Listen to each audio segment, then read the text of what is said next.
The Girls' Gang by Rose Impey. Read by Judy Bennett. Introducing the gang. It's Sandra who suggests having a gang. She's the dramatic one. Although really it was Jane's idea. But she's used to her sister taking the limelight. It's Cheryl who gets them properly organised. She's the clever one. Jo wants to be in the gang, but filling in membership cards is too much like school for her liking. Louise thinks it's all very exciting, but worrying too. She doesn't like being in trouble. And the main thing about the girls' gang is that trouble seems to come looking for them. The Girls' Gang membership cards. Name: Sandra Turner. Address: 58 Broadway Road, Wilton, England, the world, the universe. Age: 10 years, 4 months, 1 week, 3 days, 2 hours, 12 minutes. Height: 1 meter, 50 centimeters. Weight: 35 kilos. Interests: acting, reading, the gang, old films on TV. Ambitions: to be the most famous actress in the world. Likes: 1. Plays. 2. Reading in bed. 3. Sweets. Dislikes: 1. Games. 2. Assemblies. 3. School dinners. Name: Jane Turner. Address: 58 Broadway Road, Wilton.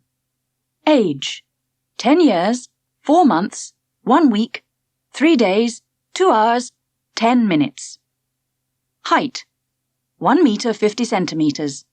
Weight: 34 kilos. Interests: plays, gymnastics, TV, and the gang. Ambitions: to be a famous gymnast, not to be a twin. Likes: 1. Gymnastics. 2. Reading in the bath. 3. Shopping. Dislikes: 1. Being told what to do. 2. Being a twin. 3. Soggy boots. Name: Cheryl Spencer. Address: 15 Highway Road, Wilton. Age: 10 years, 9 months. Height: 1 meter 56 centimeters. Weight: 40 kilos. Interests: 1. Experiments.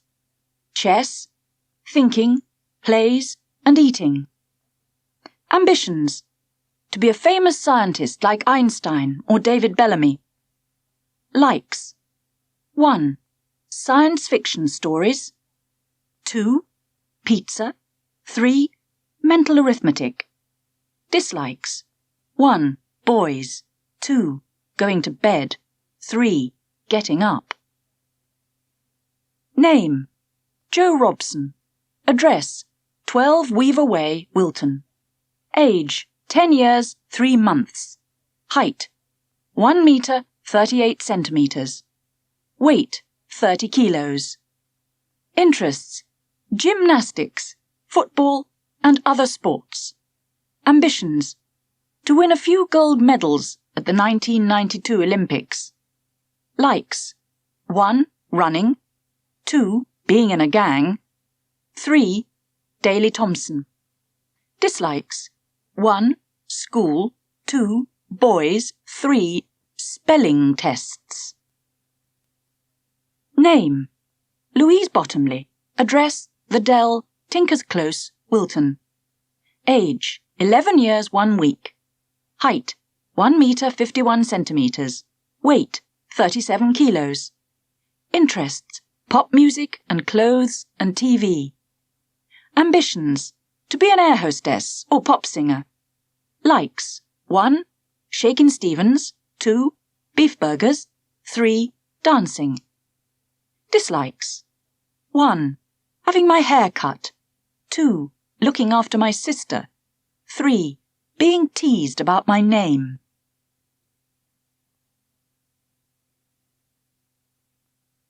The New Girls. It was the first day back at Witten Park Primary School after the long summer holiday. Mr. Mills sat at his desk. He watched his new fourth-year class as they began writing in their spotless exercise books.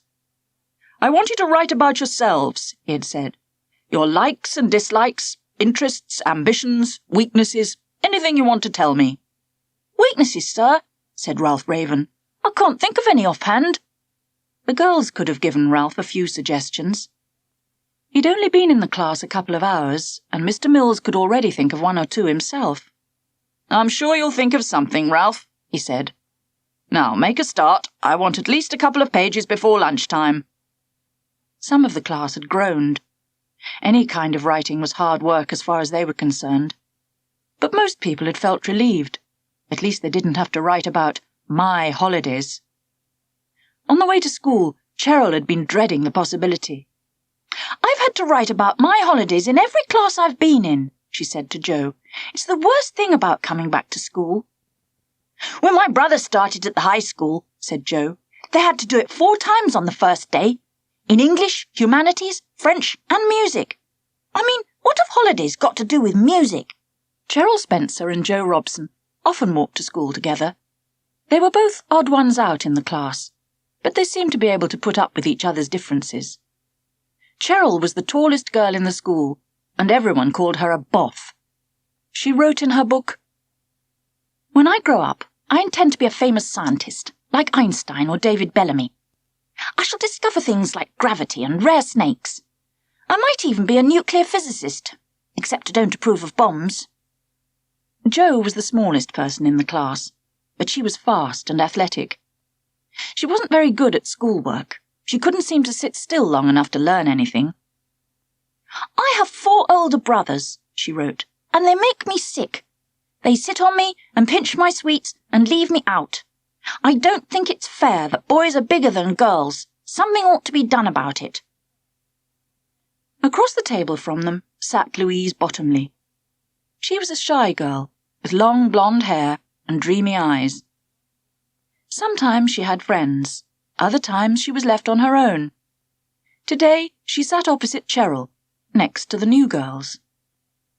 "I hate people calling me Knickers, just because my name's Bottomley," she wrote. "Bumley, which is worse. I wish they wouldn't do it. It hurts my feelings." Mr. Mills looked around the room. He picked out 1 or 2 individuals whose reputations had travelled ahead of them. Ralph Raven. He was considered to be the loudest boy they'd had in the school for many years, probably since it opened. Stuart Harvey. He was certainly the greediest. He wasn't a fat boy, but he deserved to be. He was the only person who had school dinners and brought a packed lunch as well. Cheryl Spencer. She was probably the cleverest girl they'd had since her sister left 5 years ago. And Jo Robson could sometimes be the most awkward. She wore a permanent frown, some small complaint always on her lips. And then these 2 new girls were an unknown quantity. The message Mr. Mills had received from their last school had troubled him. It simply said, "Watch those Turner twins." Mr. Mills was short of furniture, and Sandra and Jane Turner were squeezed onto the corner of Cheryl's table. Sandra was holding her forehead and gazing out of the window for inspiration. She had already written 2 sides. Jane was stuck after half a page. She leaned over to read her sister's work to get some ideas. "I shall be a world-famous actress when I leave school," Sandra had written. "I have had several star parts already. My last teacher said that I have a rich imagination, which is why I'm so good at acting." "That's a fat lie," said Jane. "What she said was, you live in a dream world most of the time, and the rest of the time you're showing off." "Why do you have to make everything sound dull and boring?" said Sandra. Their mother could never understand how they could be so different and yet look so alike. Although Jane was dark and Sandra was fair, they were clearly twins. One was like the negative of the other. What a pleasant, easy child they would have made, she thought, if only they'd been 1 instead of 2. Sandra had enough wild ideas and fantasies for both of them, while Jane had all the common sense. At their old school, everyone had been perfectly used to them. The novelty of them being twins had worn off in the infants. Changing schools meant they were going to have to go through the fuss all over again. Jane hated being stared at, as if they each had two heads or had recently landed from another planet. But Sandra loved the attention. She never missed an opportunity to show off. She put on silly faces and false voices until Jane felt really embarrassed. It was like when your mother meets someone in the street and talks in a posh voice you don't recognize, and you want to crawl through the grating and disappear down the drain. Jane often felt like this. She wrote in her exercise book, "Sometimes I wish I was shipwrecked on a desert island, alone. There would be no boat and no wood to make a raft, no bottles to put messages in, and most of all, no sister with me." Cheryl looked up from her writing and studied the new girls as if they were rare specimens. She made a hobby of watching people. It didn't matter how awful they were, you could find something of interest if you watched closely enough. Even Ralph Raven provided hours of useful observation. In a way, he was so appalling, he was fascinating. Cheryl thought Sandra was a most unusual character. Jo thought she was plain stupid and wished she'd go and sit somewhere else. Louise thought she was wonderful, but was far too shy to speak to her. Mr. Mills looked over and noticed, not for the first time, how the oddballs in a class always seemed to be drawn together like magnets. Look at Ralph Raven and Stuart Harvey, partners in crime. He would have to watch those two very carefully. Thank goodness the group of girls was unlikely to cause him as much concern. He'd never had any real trouble with girls, in the past. After lunch, Mr. Mills corrected spelling mistakes and asked the class to write out their work neatly for a wall display. "What a waste of time," said Jo, who was a slow writer. "We could have written it on paper in the first place." "It's so you get rid of your mistakes," said Louise, decorating her work with a border of flowers and birds and butterflies. "What mistakes?" said Jo as she wrote, "about myself." While they were writing, Ralph Raven wandered over to the girls' table. He often prowled the classroom when he felt in need of a little entertainment. He perched on the only spare corner of the table and said, "What's it like being twins?" "What do you mean, what's it like? That's a daft question," said Jane. "What's it like being an idiot?" Cheryl asked him. "Nobody asked you to butt in," said Ralph, clipping Cheryl's ear. "I mean," he went on, "it must be pretty awful having two like you around all the time." "It'd be pretty horrific having two like you around any of the time," said Jo. She wrote her last word and carefully remembered the full stop. Ralph leaned over and nudged her arm so that the full stop continued right up the page. It put a neat line through everything she had written so far. "Oh, look what you've done, you toad," said Jo. "Now I'll have to do it again." Ralph read Sandra's writing over her shoulder. "I shall be a world-famous actress when I leave school," he read in a high voice. Sandra covered her work with her arms. "You have to be good-looking for that," he said, "unless you're going to work in horror movies." Sandra clenched her fists. "Clear off," said Jane. She could see trouble brewing. "Make me," said Ralph. "Ralph Raven, sit down, for goodness sake," said Mr. Mills. "Now hurry up and finish your writing. I want to choose some class monitors before home time." Next, Mr. Mills gave his new class a serious talking to, about what he expected from them now they were fourth years. Most of the class realized within minutes that it was the same serious talking to they'd had in every other class they'd been in. So they kept themselves occupied, scratching their names on table legs, or picking scabs on their knees, or plaiting their hair and sucking it. At last, seeing a number of glazed eyes, Mr. Mills brought his talk to an end. Then he asked for volunteers for the various jobs and responsibilities in the class. Mixing the paints, cleaning out the classroom pets, and keeping his stock cupboard tidy. This last job was no easy matter. Mr. Mills was the untidiest teacher in the school, probably the entire country, if such a competition could ever be devised. His stock cupboard was overflowing with all sorts of rubbish, which rushed out whenever you opened the door, as if desperate to get away. It had become a myth in the school, and was used to frighten the infants. "Doors, I tell you, or I'll lock you in Mr. Mill's cupboard," little 5-year-olds were told, and then went crying to the dinner ladies. Of course, there are some jobs which are more sought after. These involve very little work, but carry the added bonus of getting you out of class time. Collecting sandwich trays throughout the school and stacking them in the hall was a popular job. People had been known to fight over it. This job traditionally fell to the boys because the trays were said to be heavy. So when Mr. Mills asked for volunteers, several hands shot up and boys all over the classroom leapt out of their seats. "Me, sir, me!" they shouted. Ralph Raven drew himself up to his full height and glared at the other boys. One by one they dropped their hands miserably to their sides. Ralph grinned. But then, to his horror, Sandra gripped Jane's hand and raised both their arms in the air.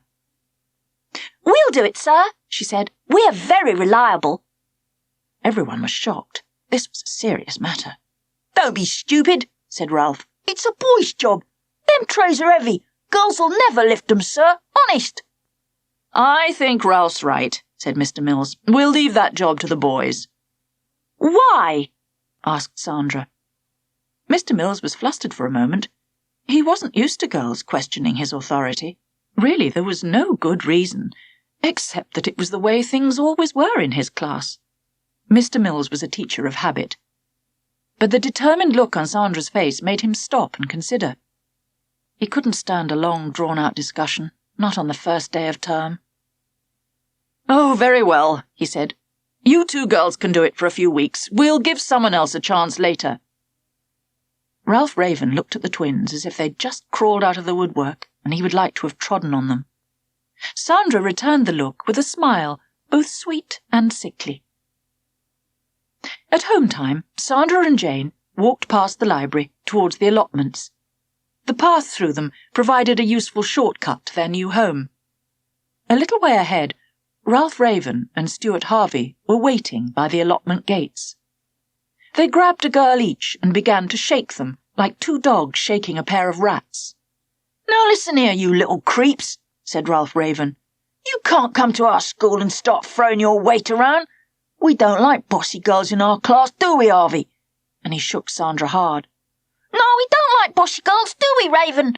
said Stuart Harvey, shaking Jane harder. "Get lost, you great ape," said Sandra, making Ralph even more angry. Jane had the good sense to say nothing, but Sandra never knew when to keep quiet. Just then, Jo and Cheryl were walking home together. Louise was tagging along beside them. "What do you think of those twins?" asked Cheryl. "Not much," said Jo. "That's Sandra's posh." This was one of the worst insults Jo could think of. You didn't have to be rich or speak well to be called posh. You just had to be different. "I think she's fascinating," said Cheryl. "Yes, but then you find slugs fascinating," said Jo. "Oh, look, there they are," said Louise. "Ralph Raven's beating them up." Despite her opinion of Sandra, Jo raced over to help. She began kicking Ralph's ankles. Cheryl came up behind him and put her hands tightly over his eyes, while Louise grabbed handfuls of hair and tried to pull it out. Stuart Harvey soon disappeared, leaving Ralph to fend off all 5 girls. At last, he too escaped. He was hot and cross. He couldn't even remember being set on by girls before. 5 against 1 hardly seemed fair to him.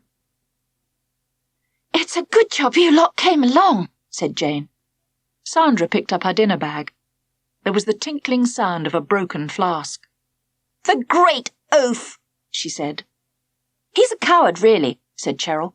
"He only picks on people smaller than himself." "Trouble is, most of us are," said Jo.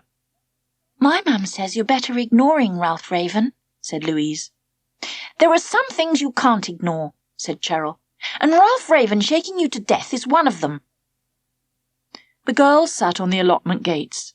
Louise handed round a packet of crisps left from dinner time. "I hate Ralph Raven," said Jo.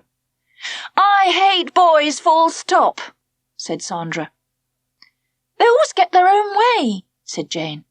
"It's because they're bigger than us," said Louise. "But we showed them just now," said Joe, grinning. "There isn't anything girls can't do if they stick together," Cheryl told them. "Yeah," said Jane. "Girls ought to stick together." They all ate crisps while they considered this idea. "Why don't we have a gang?" said Sandra. "The 5 of us. That could be the password." "What could?" "Girls ought to stick together." "It's a bit long for a password," said Cheryl. They tried to come up with something better. "What about Ghost?" said Jo, pleased with herself. "Ghost?" The other girls looked puzzled. "You take the first letters. G-O-S-T. Girls oughta stick together." "What happened to the H?" said Sandra. "There's an H in Ghost, stupid. Can't you spell?" Jo was a hopeless speller, and she knew it, but she didn't want this posh new girl calling her stupid. "OK, clever clogs. What about girls had oughta stick together?" Jo was hopeless at English too. "Oh, honestly," said Sandra in disgust. She didn't look as if she wanted to be in a gang with someone who couldn't spell. "I think it's a good idea," said Cheryl. "We could call ourselves the Girls' Gang." "Great," said Jane. The girls joined right hands together and made a promise to stick together whatever happened. That way they could stand up to some of the boys in their class, boys like Ralph Raven and Stuart Harvey. They agreed to meet later at Cheryl's house to make plans. Cheryl lived with her mum and her older sister in a terraced house. There were 3 floors, and the top floor was one large bedroom-cum-playroom. This was Cheryl's private property. She and her mum had an understanding about it. Jo had called at the house for Cheryl a few times in the past, but she had never really been inside. So all the girls were in for a surprise when Cheryl showed them her bedroom. It was more like a museum or a second-hand shop. It was full of rubbish. Collections of broken birds' eggs, grubby bits of rock, piles of books and magazines and animal homes covered every surface. The sloping walls were plastered with pictures of animals and insects, sometimes 4 or 5 times as large as life. Louise shuddered to think about the kind of nightmare she'd have if she had to look at those before she went to sleep. There were old saucers, with bits of unrecognizable food in different stages of decay, and something dead and furry was stretched out and pinned to a board on the corner of Cheryl's desk. Sandra dramatically put her hand over her mouth as if she might be sick. Jane kicked her. Fortunately, Cheryl didn't notice. Louise was staring open-mouthed around the room. Creepy crawlies and furry animals terrified her. Just the thought of beetles and spiders made her feel sick. Her mum said Louise had a sensitive stomach. Jo called her plain Mardy. "Don't stand there as if you're waiting for a bus," said Cheryl. "Sit down." She handed the others a piece of computer paper each. Her mum brought piles of it home from work. "I think we should have membership cards," she said. "We can work them out in rough first." Jo groaned.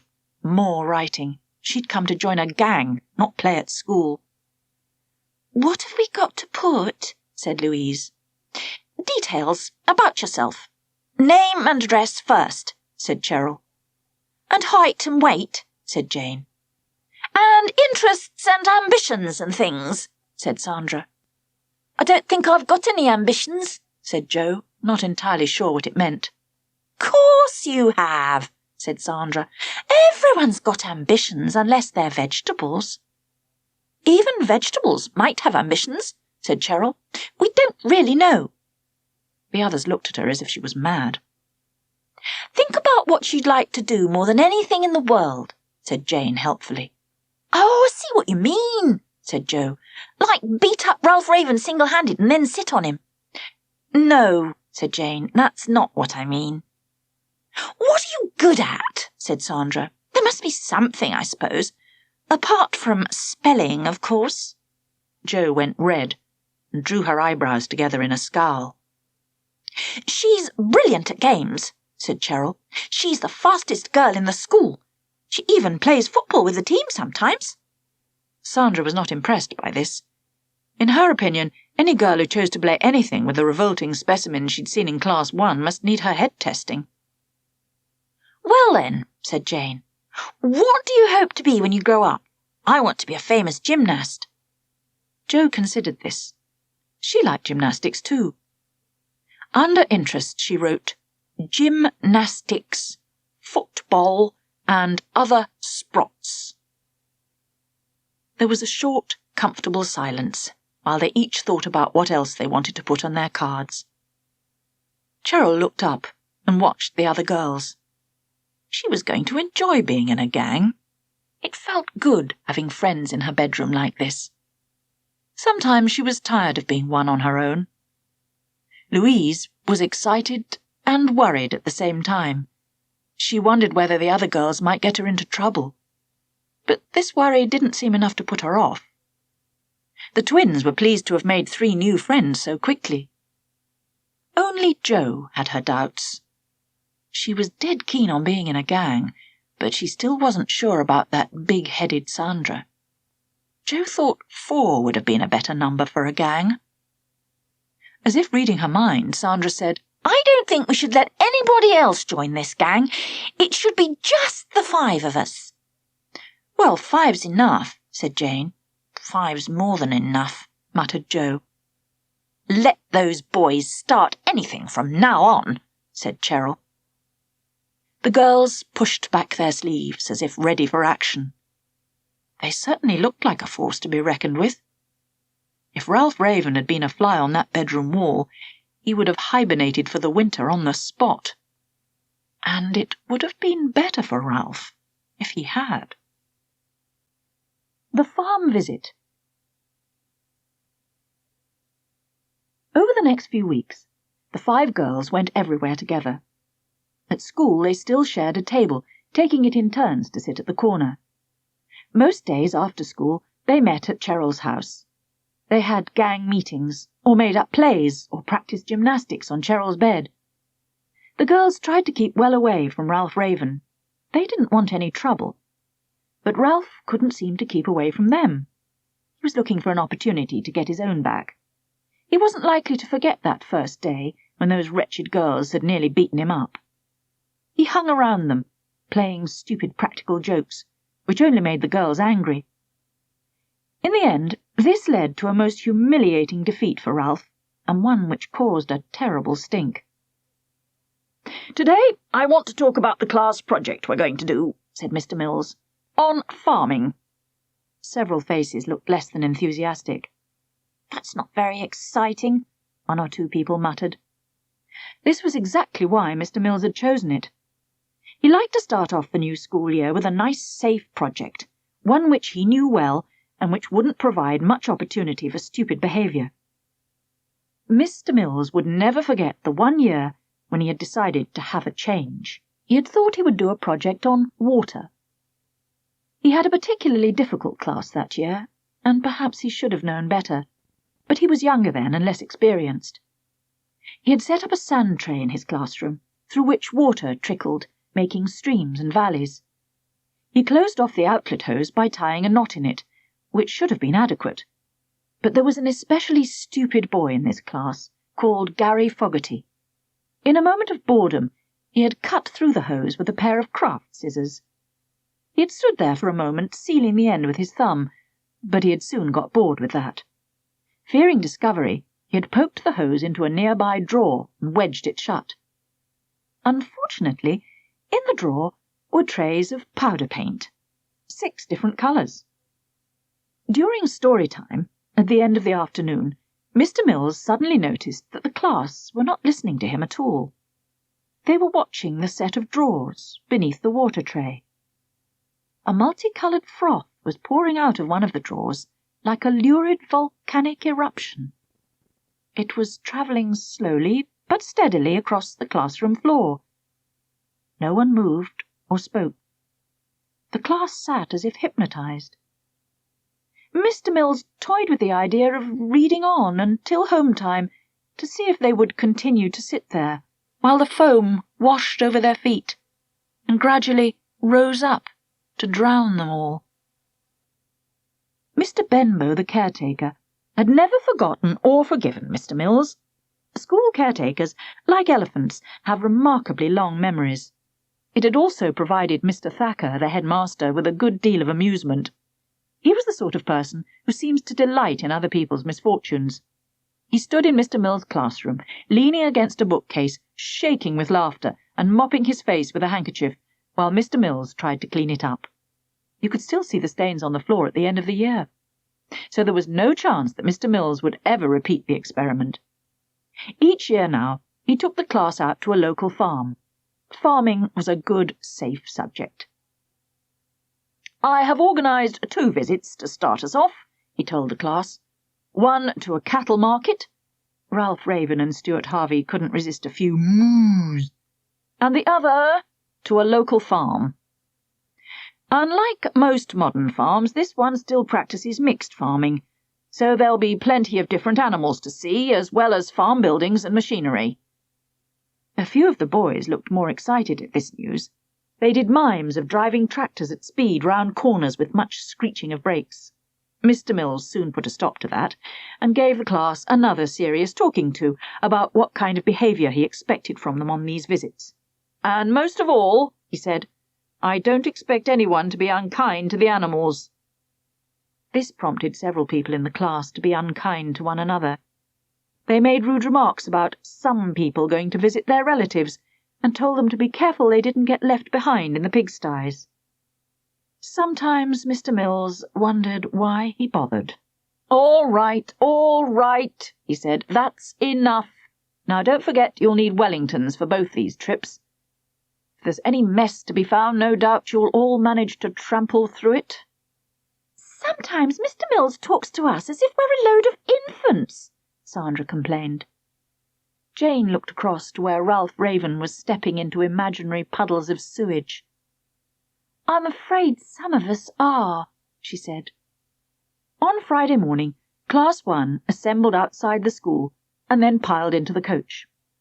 Even before the bus started, Stuart Harvey had unpacked his sandwiches and begun eating. They were only going for the morning. They would be back in time for lunch, but it was like an automatic response with him. A bus journey or anything different from the normal routine offered a good excuse for a picnic. "Stuart Harvey, put that food away! Good heavens, lad!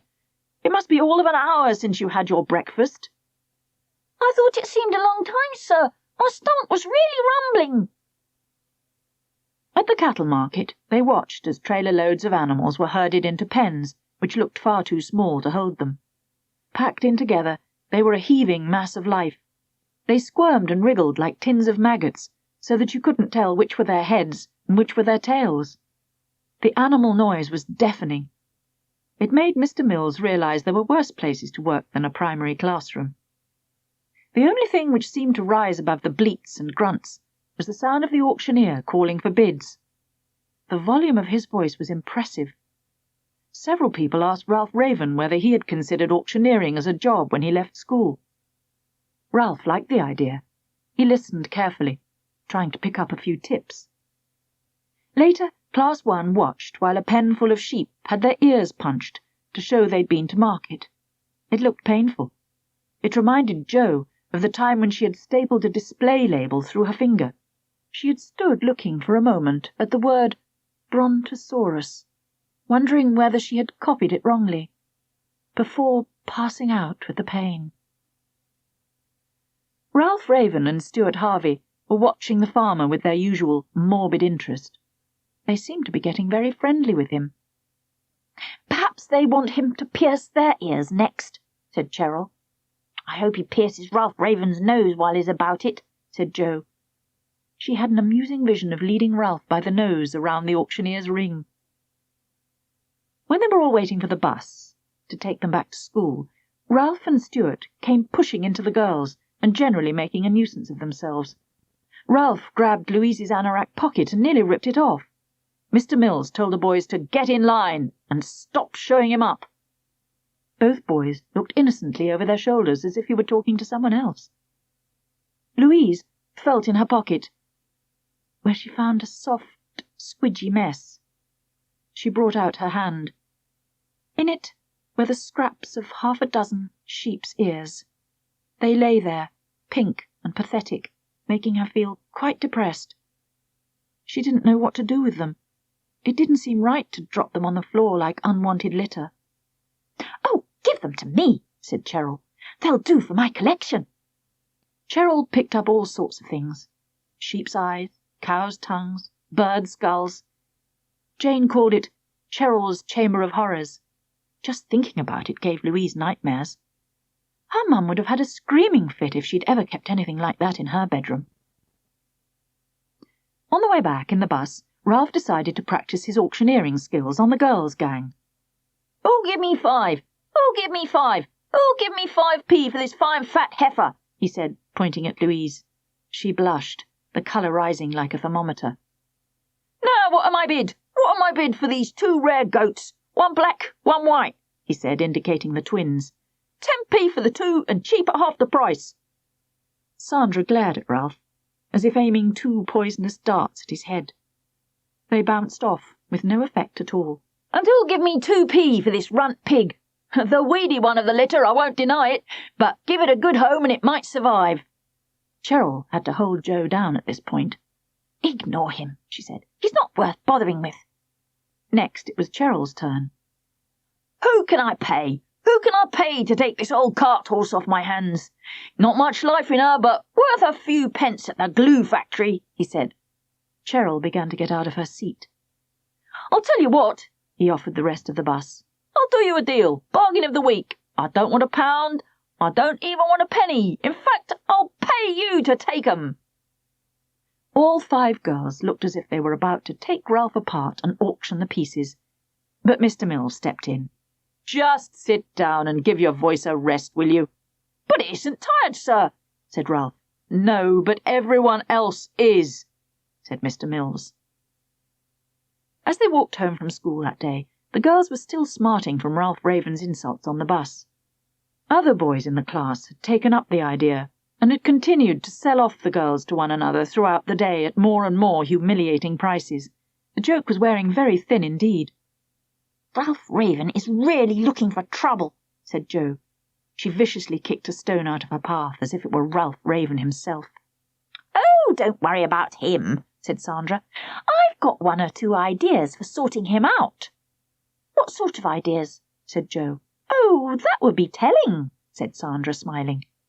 "You can tell us," said Jo. "We're supposed to be in a gang, aren't we?" But Sandra only went on smiling and said nothing. This made Jo furious. "Take no notice," said Jane. "She hasn't any more ideas than us. She's just trying to look clever." Sandra was embarrassed, and this made her spiteful. "Well, someone in this gang has got to have the ideas," she said. "It's a good job we're not all stupid." Jo scowled and went off home in a sulk. "Now look what you've done," said Jane. On the following Tuesday morning, Mr. Mills warned Ralph Raven and the rest of the class in general that the farm they were to visit belonged to a personal friend of his. He particularly asked them to remember their manners and to try not to do anything silly. Ralph grinned, as if he had been singled out for some special honour. Mr. Mills wondered if it was possible to make an impression on Ralph.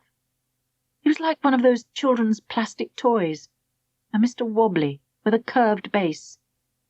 No matter how often you knock it down, it always springs back up for more. It was a sunny autumn morning as they walked the 1.5 miles to the farm. On the way, Mr. Mills pointed out things of interest. 1 or 2 people listened. The rest of them walked in and out of the gutter, determined to overtake one another, as if it was a race. Mr. Mills was finding it difficult to keep up with them. When they arrived, the farmer, Mr. Squires, greeted the class. Then he took them on a guided tour. He showed them his herd of Frisian cows and the milking parlour, his small flock of pedigree sheep and his prize-winning pigs. There was a colourful collection of rare breed poultry, hens with funny hats and cockerels with feathered trousers strutting around the farmyard. When they went inside the hen houses, Ralph Raven and Stuart Harvey lurked quietly at the back. They emerged minutes later, looking guilty. Stuart Harvey was clutching his hand. One of the hens had pecked him. Mr. Mills thought that it probably served him right. Stuart Harvey never could resist the sight of food. At 11 o'clock, the farmer led them to one of his hay barns, where there was a drink of squash and a biscuit for each of them. Mr. Mills and the farmer leaned on a fence and chatted. The class split into small groups and found seats for themselves on bales of hay. Jane and Sandra went to sit down, balancing a drink in one hand and a biscuit in the other. Ralph and Stuart mysteriously appeared behind them. The twins instinctively ducked their heads. "Here comes trouble," said Jane, but the boys held out their hands to show they weren't up to anything. Turning their backs, the girls sat down. There was a faint cracking sound. They both shot up. "Oh, look!" said Ralph. "They laid an egg!" On the hay were the broken eggshells, and down the seat of the girls' jeans ran the slimy mess of egg. It took them the rest of the break time to wipe themselves clean with dry straw, but the girls still felt uncomfortable, as if they had wet themselves. Mr. Mills didn't notice the girls, but he was always alert to Ralph Raven and Stuart Harvey. They were looking thoroughly pleased with themselves. He could tell they'd been up to something. "All right, what's the joke?" "Joke, sir?" said Ralph. "Something seems to be amusing you two," said Mr. Mills. "It's them girls, sir. They always make us laugh. I think they're a bit cracked," said Ralph, and he and Stuart rolled around laughing while Mr. Mills looked on, puzzled. Next, Mr. Mills drew the class together, and the farmer took them on a walk around the perimeter of the farm. He talked to them about types of hedging and rotation of crops. On the way back to the farmyard, he stopped again, while he warned them of the dangers of pesticides. Several times he told the small group of boys standing dangerously close to the ditch to come away. It was the overflow from the slurry pit on the other side of the hedge, he explained, and the sides were slippery. But as usual, the warning fell on deaf ears. Ralph Raven seemed drawn towards it. He looked down with an evil grin on his face. The girls' gang didn't need to be mind readers to know what he was thinking. Sandra was still angry. The sight of Ralph standing there was too great a temptation. Jane could always tell what Sandra was thinking. It was one of the advantages of being a twin. Her first reaction was to stop Sandra. Common sense told her they'd never get away with it. But for once, common sense gave way to a natural desire for revenge. She smiled at Sandra. They nodded in agreement. They casually walked behind the group of boys and waited for their chance. Stuart Harvey turned and saw them. He moved nervously aside until he was directly behind Ralph. Sandra edged over. She quickly nudged him so that he tipped forward, propelling Ralph into the ditch. As Ralph slid the short distance down the bank, the girls with one movement grabbed Stuart by his jacket and pulled him back. Fortunately, they were just in time to save him. Unfortunately, they had to drag him through the thick black mud in their brave attempt to rescue him. "Look out!" Jane cried as she clutched his collar. "Don't worry, we've got you, Stuart," Sandra called out. "We'll save you. You ought to be more careful," she said, as if talking to a naughty 2-year-old. "Didn't you hear the farmer warning you to keep away?" The sloppy, liquid manure oozed over the top of Ralph's Wellingtons and slowly poured in. He stood there, watching it happen. For a moment, no one made a sound. Then Ralph broke into a wide, idiotic grin. The class hopped about with pleasure until several of them looked in danger of joining him. "Stand back, the rest of you," said Mr. Mills, trying to keep a straight face.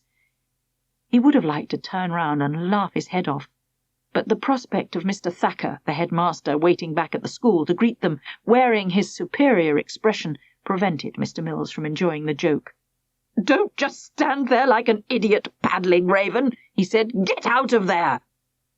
Ralph tried to lift his feet, one at a time. "I can't, sir," he said. "I seem to be stuck."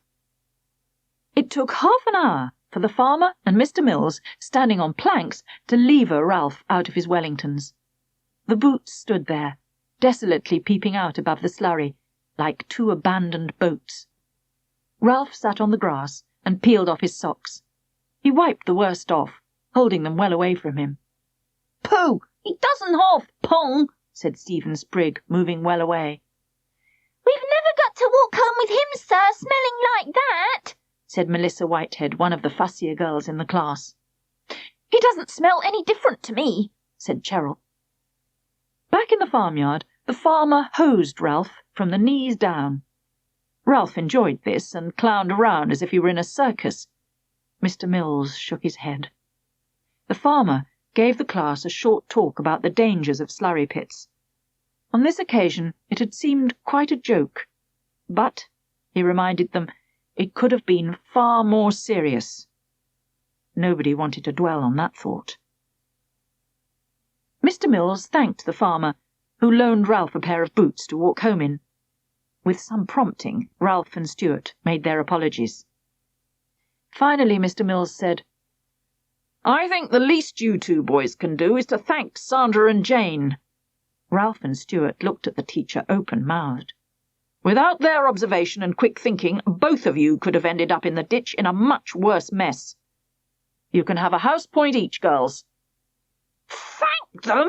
said Ralph, nearly choking on the words.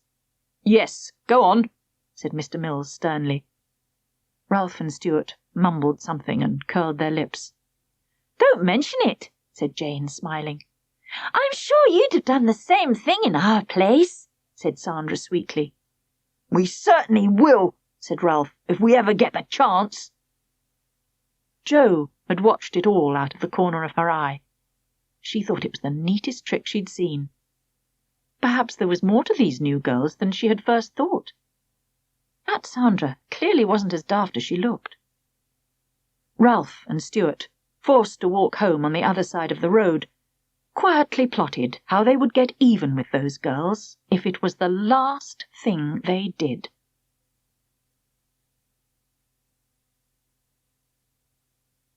The football match. The girls' gang were just about fed up with Ralph Raven. He was the most big-headed boy in the school. He thought he was so clever. He was always interfering in what they were doing. The girls' gang had been looking for another chance to show everyone how stupid he was. But when the opportunity came, Ralph didn't need any help from them. He managed it all on his own. One day, in late November, Class 1 was sitting at their tables listening to Mr. Mills. "This afternoon we're playing football against North Street Junior School," he reminded them. The boys didn't need reminding. Most of them had already changed into their football kit. "Great!" cheered the boys. The girls remained silent. "Fantastic!" said Ralph Raven. "Am I in goal, sir?" "I'm afraid you are," said Mr. Mills. "Oh, sir, I'll be brilliant, honest. You watch. I'll move so fast, nothing will get past me. I'll be like a human dynamo." Some of the girls began to giggle. "That should be worth seeing," said Jane. The girls' gang came and leaned on the teacher's desk while he began the daily search for the register. Mr. Mills was not famous for his classroom organisation. The surface of his desk looked like a children's party game. How many things can you balance on top of a table without anything falling off? "What are the girls going to do this afternoon?" asked Sandra, "since they won't be playing football?" Sandra was the dramatic twin. She intended to be an actress when she grew up. She made use of every opportunity to practice different roles. Today she was playing the martyr. "Well, you can come out and watch the match," he said. The girls groaned. "Or you can stay in and clean up the painting area." "Cleaning up or football? What a choice!" muttered Cheryl. "How is it that girls always get the rotten jobs that nobody else wants to do?" said Jane. "Natural selection?" suggested Stuart Harvey. "You mean survival of the thickest," Cheryl replied. This was just one of Cheryl's own scientific theories. "Oh, let's stay in," said Sandra. "We could do a play," Louise suggested, "after we finish clearing up." "Better still, we could do a play before we do the clearing up," said Jane. Mr. Mills couldn't face another discussion with the twins about girls' rights. "Look, I don't mind which you do," he said, "as long as you don't disturb Miss Williams." Miss Williams was the teacher in the next classroom. She was extremely strict. All the children were scared of her. Even Mr. Mills was scared of her, and he didn't mind admitting it. To keep Miss Williams happy was one of his main aims in life. "You make them do the cleaning up, sir," said Ralph Raven. "They always get their own way, that lot." "Footballers, get your boots on," said Mr. Mills, ignoring Ralph. "The rest of you can collect your coats, then go out onto the field. And let's have no chanting today. It's a football match, not a remedial choir practice." As most of the class left the room, Mr. Mills took a battered pair of plimsolls from the stock cupboard. He carried them back to his desk. They were very old and grubby, with holes appearing where his toes had tried to escape. The girls leaned back a little as he put them on. Those plimsolls had supervised far more junior school football matches than Mr. Mills would have liked to admit. In fact, given a whistle and a stopwatch, they could probably have done the job without him. Ralph was sitting on the floor, trying to tie his laces. The girls were watching him with obvious pleasure. The sight of Ralph Raven in difficulty always made them smile. "Having trouble?" asked Sandra in a sweet voice. "Just get on with the cleaning up, you lot," he said. With perfect timing, the 5 girls put their tongues out at him. They could do this almost without practice. "Not a pretty sight," he said. "Let's hope you're good at cleaning up. Nobody's going to marry any of you for your looks." "We're not getting married," snapped Joe. "None of us." That was one of the girls' gang resolutions, to have nothing to do with boys, especially don't marry one, ever. "You'll change your minds," said Ralph with a knowing smile. He got to his feet, ran his fingers through his hair, and puffed out his chest. He stood for a moment with his hands on his hips. Sandra did an excellent mime of someone being sick on the floor. Meanwhile, Mr. Mills was opening and closing drawers with increasing impatience. Joe might have guessed this was not a good time to bother him, but she said, "Sir, why can't I play for the team today? I'd be good in goal, better than him. You promised me a chance last time." "Next time," said Mr. Mills, searching for his stopwatch. "You said if he let in any goals, he was out of the team. He let in 5. Mr. Mills was looking more and more harassed. Disturbing the debris on his desk again, he drew out a whistle on a long piece of grubby string. The pile quivered and began to slide. The girls leapt forward and caught things as they fell. "Look, this is an important match," said Mr. Mills. "If we win, we go through to the next round. I can't put a girl in today. We need the best team we've got." "Which is why I'm playing, sir?" said Ralph. "We can't pick everyone a winner, Ralph. This is absolutely your last chance. Let any through today and you're out." "That's what you said last time," complained Joe. The teacher pulled out the school football from under his desk. He also found his stopwatch there. "Come along, Ralph. Don't keep us waiting all day," said Mr. Mills, and he jogged out onto the field. His hair, thinning on top, blew back in the wind, exposing a large amount of pink scalp. The girls watched this and smiled. Joe leaned against Mr. Mill's desk. She glared at Ralph Raven as he pulled on his football shirt. "You make me sick," she said. "If it wasn't for you, I'd be in the team." "Don't make me laugh," said Ralph. "He only lets you play at practices to humour you. Stick to cleaning up, I should. When you're finished, you can come out and watch me. We're going to walk all over them. Cry your heart out, North Street." Ralph waved his way out of the classroom. "See you, fans," he said. "What a pain," said Sandra. "I suppose his mother loves him." "That's possible," said Jane. "Some people have no taste." "It's not fair," said Joe. She kicked Ralph's clothes from the heap where he had dropped them into the far corner of the room. "I'm better than him. I'd like to show Ralph Raven. I'd like to show them all." She went out of the door, teeth clenched and fists thrust into her pockets. The rest of the girls' gang watched her go. Louise's mum used to say Joe had a bit of a chip on her shoulder. She was the youngest in the family of 4 brothers, and she hated being the odd one out. Seeing her stamp across the field, Jane thought she looked as if she had a boulder, never mind a chip, on her shoulder. The 4 girls had the classroom to themselves at last. "Come on," said Sandra. Let's do our play. But we ought to do the clearing up first, said Louise. Louise liked to do everything right. She was always worried about getting into trouble. The thought never occurred to Sandra. Oh, listen to Miss Too Good to be true, she sneered. Let's get the cleaning up done first, said Cheryl, trying to keep the peace. Then we'll have lots of time for our play. I'll set my digital watch for 5 minutes. What isn't done then, too bad. On your marks, get set, go. The girls rushed round the room. Sandra collected scattered pieces of art paper and shuffled them into a neat pile. She rescued curled paintings from under desks and over radiators. All the while she hummed and pretended to be Mary Poppins. Cheryl opened the art cupboard and gathered up everything which fell out at her feet. She found a set of maths books which had been missing a few weeks, and a bag of hamster food. The hamster had died a fortnight ago. Cheryl hoped it hadn't been for lack of food. She found Ralph's PE bag, but she threw that to the back of the cupboard and hid it under some tins of paint. Jane and Louise washed the brushes and paint pots. Unfortunately, the water came out of the tap so fast that they were soon soaked. They spent a long time cleaning themselves up. Cheryl's watch began to bleep. "OK, time, girls," she called. They considered their handiwork for a moment. You could almost tell they'd done it if you looked really hard. "Let's do a play about Scheherazade," said Sandra. Her voice was heavy with drama and mystery. "I read about it in Tales of the Arabian Nights. It's about a king who doesn't like women. Every day he marries a new one, then has her head cut off. Soon there are hardly any young women left in the country." "It's always the same with you, Sandra. Nothing but sex and violence," said Cheryl.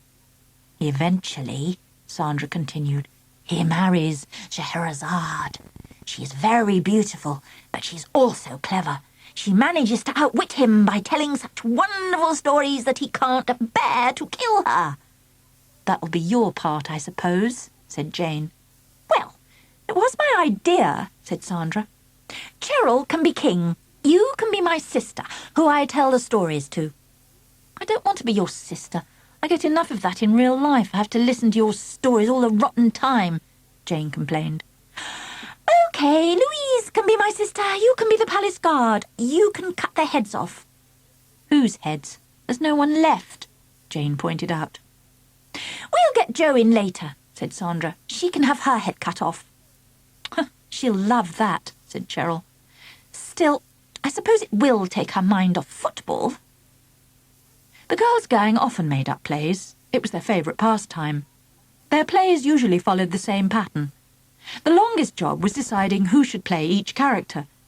This always involved arguments about who had the best part. At some point, one or two of them would swap. Later, there would be more disagreement about who had played the part best.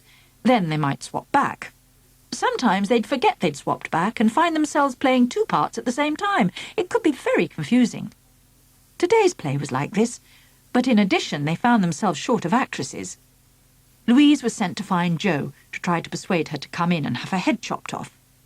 She met Jo as she was walking off the field. "Has it finished?" Louise asked. "Not quite, but I can't bear to watch any more." Ralph Raven had let in 2 goals. The score was 2-2, and they were about to play 10 minutes extra time. When he let in the second goal, Jo had gone mad. She had called Ralph such a rude name that Mr. Mills had sent her off. "I told him I wasn't even playing," she said, "but he gave me a nasty look and the finger." Back in the classroom, she grumbled to the other girls. "Well, it's a good job," said Sandra, "because we need you in our play now. You're a young girl who is going to have her head cut off. You have to cry and beat your breast and beg to be set free like this." Sandra fell to her knees. She beat herself with her fists and tore wildly at her hair. All the while she sobbed hysterically and implored the others to set her free. The girls watched in amazement. They never ceased to be impressed by Sandra's acting. They often found it embarrassing, but at the same time it was exciting. You never could be sure what she might do next. Jo wasn't as easily impressed. She still thought Sandra was a bit of a show-off, and today she had other things on her mind. "You'll have to wait," she said. I want to see the last few minutes through the window. Sandra picked herself up from the floor and dusted her knees. Please yourself, we'll have to try and manage without you, she said. So the girls continued with their play, each one interfering with what the others had to say. Look, this is my part. I'm the king, complained Cheryl. You say your own lines or I'll have your head chopped off. But I'm the executioner, said Jane. Jo was sitting on top of a desk with her back to the girls, watching the match. A few metres from the window, Ralph Raven was standing in goal. Just come and look at this, said Jo. The human dynamo. The girls joined her. They soon picked out the familiar figure. Ralph was leaning heavily against the goalpost. All the action was at the other end of the pitch and had been for some time. Ralph looked bored. He'd been out there an hour with hardly anything to do. The ball had only come his way twice in the whole game. He started to shiver, so he decided to jog on the spot. This made him feel better. He did some limbering up exercises, a few arm swings, a couple of press-ups, half a dozen knee bends. That was more like it. He ran up and down the goal mouth a couple of times. Next, he started his own private game. He began to save imaginary goals. There were some really tough ones. They took all his immense skill and dazzling speed to control. First, he leapt up into the right-hand corner, arms outstretched. He made a miraculous save with the very tips of his fingers, clawing it back through the air. He threw the ball to his team, waving away their congratulations. Then he fell headlong in the mud, across the mouth of the goal. It was like dropping a drawbridge. The goal was impregnable. He hugged the ball to him before throwing it back to his admiring teammates. Next, he blocked an otherwise certain goal by throwing himself at the feet of another player and grinding the ball into the ground. The imaginary cheers were deafening. He ran out to meet the other players, to receive their hugs and kisses. He jogged back and forwards, arms raised in triumph, nodding and waving to the crowd. He even seemed to be trying to pat himself on the back. The girls' gang watched the whole performance. "We could do with him in our plays," said Jane. The girls couldn't stop laughing. It was making Sandra's stomach ache. They banged on the window and clapped and cheered. Ralph turned and saw them. He grinned, then took a few bows. Ralph Raven couldn't resist an audience. The girls cheered louder and banged on the window for more. Ralph was happy to oblige. He started to jump up and down and beat his chest like Tarzan. Then he ran around the goal area with his arms hanging low down around his ankles, his fists swinging loosely in front of him. The girls could almost hear him making monkey noises. "Hoo, hoo, hoo, hoo," said Ralph Raven. By now, the girls were making a lot of noise. Miss Williams sent some children from her class to find out what was going on, but the girls were laughing so much they couldn't even answer. Ralph made a few leaps and managed to catch hold of the crossbar. He began to swing, hand over hand, from one end to the other. He was still making monkey noises, and he stopped from time to time to scratch his head or under his arms. He picked off an imaginary flea and ate it. Ralph could see the girls' faces. He was really enjoying himself. But then he noticed that the children in the next room were crowding by their window and watching him too. He could see Miss Williams' disapproving face. They were all watching him hanging there, pretending to be an orangutan. But the girls weren't clapping and cheering now. They were waving their arms wildly and then pointing as if they were trying to tell him something. He could see Jo's mouth opening and closing like a goldfish, but he couldn't hear anything, not through the window. He strained forward just in case. He might have been able to hear. After all, they weren't far away if it hadn't suddenly got so noisy. A real row had started up, right behind him. It was nearly deafening. You'd have thought Mr. Mills would have put a stop to that kind of noise. Still clutching the crossbar, Ralph turned his head to see what it was all about. Something white and round and rather familiar flew at speed under his dangling legs and smacked against the net. It dropped to the floor and rolled beneath him. It took only a couple of seconds for the truth to sink in. They'd scored. Those lousy, rotten devils had sneaked up the moment his back was turned and scored a goal. The deciding goal as well. It wasn't fair. You'd have thought somebody could have warned him. And there was the final whistle. Now they'd lost, and he would get the blame. Those flaming girls, he'd fix them if it was the last thing he did. In the classroom, the girls' gang could see Ralph still hanging from the crossbar.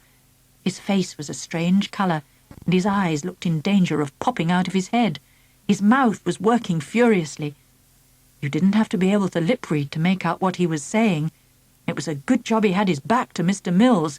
He'd have sent him off for certain. Ralph hadn't thought to get down yet. He was too stunned to move.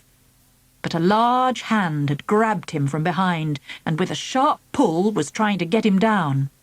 "It's all right, Ralph. You can let go now," said Mr. Mills between gritted teeth. "You needn't be afraid. We won't let that nasty big ball get you, will we, lads?"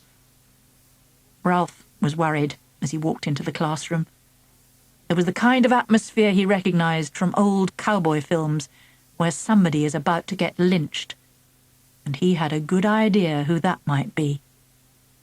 "I only took my eyes off it for a second, sir. Honest, it wasn't my fault. It was those stupid girls. They kept banging on the window and distracting me.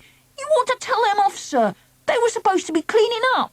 Just look at this place. I could do better myself. The only thing they're good at is causing trouble." "I wish I could find something you're good at, Raven," said Mr. Mills. "He's pretty good at acting, sir," said Jane. "We could put him in one of our plays." "There aren't many plays with orangutans in," said Cheryl. "Can you think of any, Sandra?" You could tell Sandra was having one of her ideas. She had that faraway look in her eyes. It was going to be another epic performance. "What about King Kong?" she said. For a moment, Ralph looked quite interested.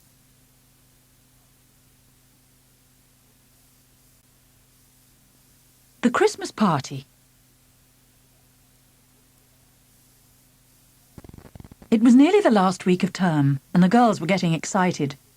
Everyone in the class felt the same, now that it was so close to Christmas. Lots of good things happened in school at this time of year. The best thing of all was the Christmas party.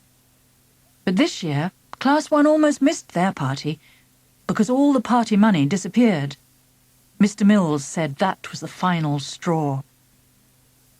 At Witten Park Primary School, the fourth-year party was different from other years. It was held after school, when everyone else had gone home.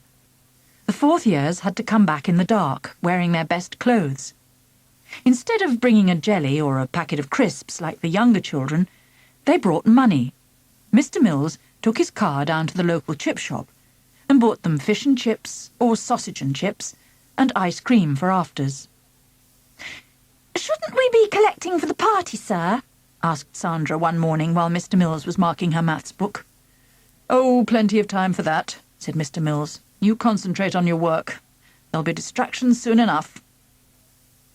There was the familiar, painful sound of several children tuning violins outside in the open area. Most of the class instinctively pressed their fingers in their ears. "Roll on Boxing Day," he muttered. "Sir, you sound like Scrooge this morning," said Sandra. "This morning I feel like Scrooge," he said. It had been a long, difficult term. There had been early snow, measles, and trouble with the school boiler. By now everyone was tired, particularly Mr. Mills, and there was still worse to come. He had spent the last 2 evenings after school climbing up and down stepladders, arranging the lights for the Christmas Carol concert. This was Mr. Thacker's favourite event in the school calendar. Preparing for it, the whole school seemed to come to a standstill. Mr. Thacker had worked the choir so hard that some of the younger children were now away from school with nervous exhaustion. Mr. Mills sympathised with them. He felt worn out himself. He would like to have been one of those infants, wrapped up in bed with a hot water bottle right now. The lighting for the concert was Mr. Mills' responsibility. Every year he dreaded it. The lights were old and heavy. It took him hours to get them hung, only to find that half of them were no longer working. And there was another problem, which he wouldn't have confessed to anyone. He was terrified of heights. Just standing on a chair could make him dizzy. He'd always had this vague fear of falling and breaking something. Last night, it had happened. He had made the mistake of allowing Ralph Raven and Stuart Harvey to hold the bottom of the steps. Of course, he had fallen off and badly sprained his ankle. Mr. Mills winced with pain as he lifted his bandaged leg onto a low stool. This morning he felt he had every reason to sulk. He wasn't in the least bit interested in Christmas celebrations. Cheryl brought out her book to be marked. "Sir, we could arrange the party if you don't feel up to it." Mr. Mills hesitated, which was a mistake. Sensing the weakness across the room, the girls surrounded him. "You leave it to the girls' gang, sir," said Sandra, saluting and standing to attention. "Yeah, we'll do it," said Jane. "We'll organise everything," said Jo. "You needn't give it another thought," said Louise, patting his arm. Mr. Mills' heart sank. Why couldn't anyone protect him from these girls? He had always enjoyed taking the 4th year. He had taught Class 1 for nearly 10 years now. He liked the way you knew where you were with 11-year-olds. By this stage, they'd been pretty well moulded into shape. But this group of girls was different. It wasn't that they were badly behaved or refused to get their work done. It was the fact that they wouldn't keep quiet and leave him alone. They were so persistent. They were forever coming up with some new scheme to disrupt the class. And they wouldn't just do the jobs they were given. They always had to have a half-hour discussion about whether it was fair or not. Fair? Whoever pretended that schools were fair? But today, Mr. Mills had no energy to resist them. "All right, Cheryl. Collect the money in by Friday. We'll talk about the games next week." People brought their money each day, and Cheryl collected it. She put it in an old tobacco tin, marked Blue Tack. Mr. Mills' drawer was full of these carefully labelled tins from the happy days when he had smoked a pipe. Recently his children had made him give it up. They told him it was a disgusting habit. Now he only had the tins as reminders. Sometimes when he took the lid off one to get a rubber band, he would catch the smell. His whole face would light up with pleasure. Watching this from her table, Cheryl nudged Jane and whispered, "Look at him. Talk about glue sniffing."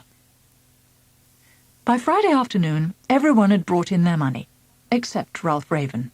The girls made a ring around his table and tried to look threatening. "Where's your money?" asked Cheryl. Ralph ignored her. He was drawing a detailed picture of a battle. There were several hundred pin-sized soldiers, all firing guns at one another. Judging by the amount of red felt pen he had used, nearly everyone had been hit. "Trust you to be the only one who hasn't paid yet," said Sandra, bringing her hand down heavily on his table. "Oh, help save me, it's the Mafia," said Ralph, putting up his hands in surrender.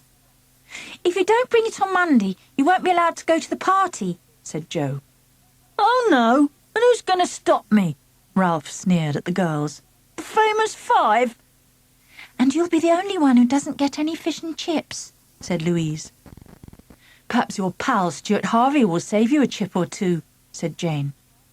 The idea of Stuart Harvey giving anybody anything to eat was so ridiculous, even Ralph had to smile. Stuart Harvey was downright greedy. He had brought enough money for 2 portions of chips, a fish and a sausage, and everyone knew he would still try to pinch other people's food. At home time, Cheryl counted out the money. There was over £20. She put it back in the tin and gave it to Mr. Mills for safekeeping. He put it into his pocket. He was getting ready to go to the hall for the dress rehearsal of the carol concert. He was searching his desk, which was hidden beneath a mountain of unfinished Christmas decorations. He was looking for another tin, which might contain a packet of fuses. He was bound to need them before the rehearsal was over. He found 2 tins marked fuses. One was empty, the other full of magnets. The tins piled up and fell noisily to the floor, setting his teeth on edge. At the best of times he was untidy, but under pressure Mr. Mills drifted helplessly towards chaos. His day had been disrupted by a trail of interruptions. Baby angels and infant shepherds had wandered in and out asking for the impossible. "Please, sir, have you got some blue tack?" "Miss Williams says, have you any spare sellotape?" "Can we borrow some sharp scissors to trim my wings with?" These things were always in short supply, and by this stage in the term they were like gold. If he'd had any, Mr. Mills would have hidden them rather than let them out of his sight. Christmas preparations in school seemed to bring out the worst in everyone. It was mainly Mr. Thacker's fault. He was running this concert as if it were a military operation. At intervals throughout the day he sent runners with messages. "Mary and Joseph and members of the choir report to the hall. Send 6 large boys to move furniture." And of course that started those wretched girls off again. They insisted they could do anything the boys could do. They moaned that it wasn't fair to choose Ralph Raven every time, just because he was the strong and stupid type. Strong and silent, you mean? Said Stuart Harvey. Not in his case, said Jane. And now Mr. Mills was getting more irritated. The class had been told they could go, but no one seemed in a hurry. There were children hanging around his desk as though they had no homes to go to. He sent Louise off with a few sharp words. She had moved a pile of choir sheets, scattering paper chains in all directions. Finally he found a tin marked "rubber bands," which rattled. It contained the missing fuses. As he started to push the other tins back into the drawer, a 5-year-old, wearing a Danger Mouse dressing gown and a tea towel over his head, appeared by Mr. Mill's desk. "Please, sir," he said, "Mr. Thacker says, is Mr. Mills coming today, or should the rest of us pack up and go home?" Mr. Mills said something quietly under his breath. The 5-year-old blushed under his tea towel. By the time Mr. Mills reached the hall, the noise was deafening. Mr. Thacker was having a quick cup of tea with the ancillary in the staff room. Taking advantage of this, a number of children had started fighting. 2 angels were sitting on a wise man and trying to tickle him to death, while the innkeeper twisted Mary's arm behind her back until the tears came. Joseph stood by, grinning. The shepherds were sliding in their stockinged feet across the polished wood floor, using the back of the piano to stop themselves. One boy, who had missed and collided with the wall bars, was sitting holding his head and howling. No one took any notice. One little vandal was relieving his boredom by drawing a felt pen moustache on the baby Jesus as he lay asleep in the crib. Mr. Mills put the fuse tin safely on the radiator shelf. He hid it among the decorations, away from prying fingers. Watching the acts of violence around him, he muttered to himself, "Season of goodwill, a likely story." At 5 o'clock, Mr. Mills returned to the classroom. He had the kind of headache described by those cartoon pictures where someone is walking around with an axe buried in his head. He couldn't face tidying up now. He quickly swept a hand across the surface of the desk, scooping the pile of tins into the drawer. It was at this point that he remembered the tin of party money which Cheryl had given him. He checked his pockets. Only a tin of fuses. Then he took each of the dozens of tins, rattled them and checked them yet again. By 5:15, he had to accept that the money was gone. It must have been stolen. If so, then it must have been taken by someone from Class 1. Well, he'd had enough of children this term. That was absolutely the final straw. He went home and brooded about it all weekend. On Monday morning, Class 1 sat at their tables. They were looking at Mr. Mills, but nobody wanted to catch his eye. Everyone felt uncomfortable and embarrassed. They hadn't stolen the money, but someone in the room had. Mr. Mills said unless the person owned up by 3:30, there would be no party and no fish and chips. During break, the girls sat miserably on the climbing frame. They were doubly disappointed. They had organised the party games and even prepared one of their famous plays. They were trying to work out who it might have been in the hope that they could be made to own up. "Now, we need to be scientific about this," said Cheryl. "There are 32 people in our class. That leaves 27 suspects." "What about the other 5? said Louise. "That's us, Dopey. We didn't do it, did we?" "I think we should all swear we didn't do it, just in case," said Sandra, dramatically spitting on her fingers. "I swear I didn't do it," said the 4 girls in turn. "I didn't do it," said Louise, making the girl guide salute. "I'm not allowed to swear or spit." "OK, let's try to eliminate a few more," said Cheryl. They ticked off those in the nativity, the choir, the bus children, and a number of others considered too timid to be suspected. They also crossed off Michael Flynn and Anthony Cariolis, the class chess fiends. The only thing they'd ever be likely to steal was a chess set, and they already owned 10 sets between them. The gang were left with 2 girls and half a dozen boys. There was the inevitable name of Ralph Raven. "Need we look any further?" said Sandra. "We must have proof," said Cheryl. "You can't convict anyone without evidence, even Ralph Raven." "Sometimes," said Sandra, "you don't need proof. You just have a feeling." But Cheryl insisted that Mr. Mills would want proof, and it was up to them to get it. At dinner time, the girls stayed inside, putting up the last of the snowflake decorations on the classroom window. "Aren't they lovely?" said Louise. She stood back to admire them. "They're all right, but they'll only be up a couple of days and it'll be time to take them down," grumbled Jo. Cheryl was going through Ralph Raven's drawer, while Sandra searched his PE bag. Jane was standing guard outside in the open area. "Pity we can't check his jacket," said Cheryl. "He never takes the rotten thing off," said Jo. Ralph had a denim jacket which he wore every day. It was a kind of trademark. You never saw him without it. "I bet he sleeps in it," said Sandra. She put her hand over her nose. "And I hate to think how long it is since this PE kit was washed," she said. "Look at this," said Cheryl. She held out an exercise book of Ralph's. It was full of cartoons. Ralph Raven spent a lot of time drawing. It was one thing he was good at, particularly cartoons. Opening the book and flipping through the pages, Cheryl had immediately picked out a number of familiar faces. Mr. Mills, other teachers, and some people from Class 1. There was a large group of 5 extremely stupid-looking monkeys wearing Wonder Woman outfits. Across their chests were the letters GG. The 5 girls were all recognizable, even though each of them was actually a monkey. The one that was Sandra was holding a mirror up to her face, and with big lips was kissing her own reflection. Underneath it said, "The Gibbon Gang." The girls were mad. From now on, war on Ralph Raven was officially declared. The girls' gang were determined to prove he had stolen the money. But as Cheryl pointed out, he could already have spent it. If so, how could they ever find out? "We can ask his sister," suggested Louise.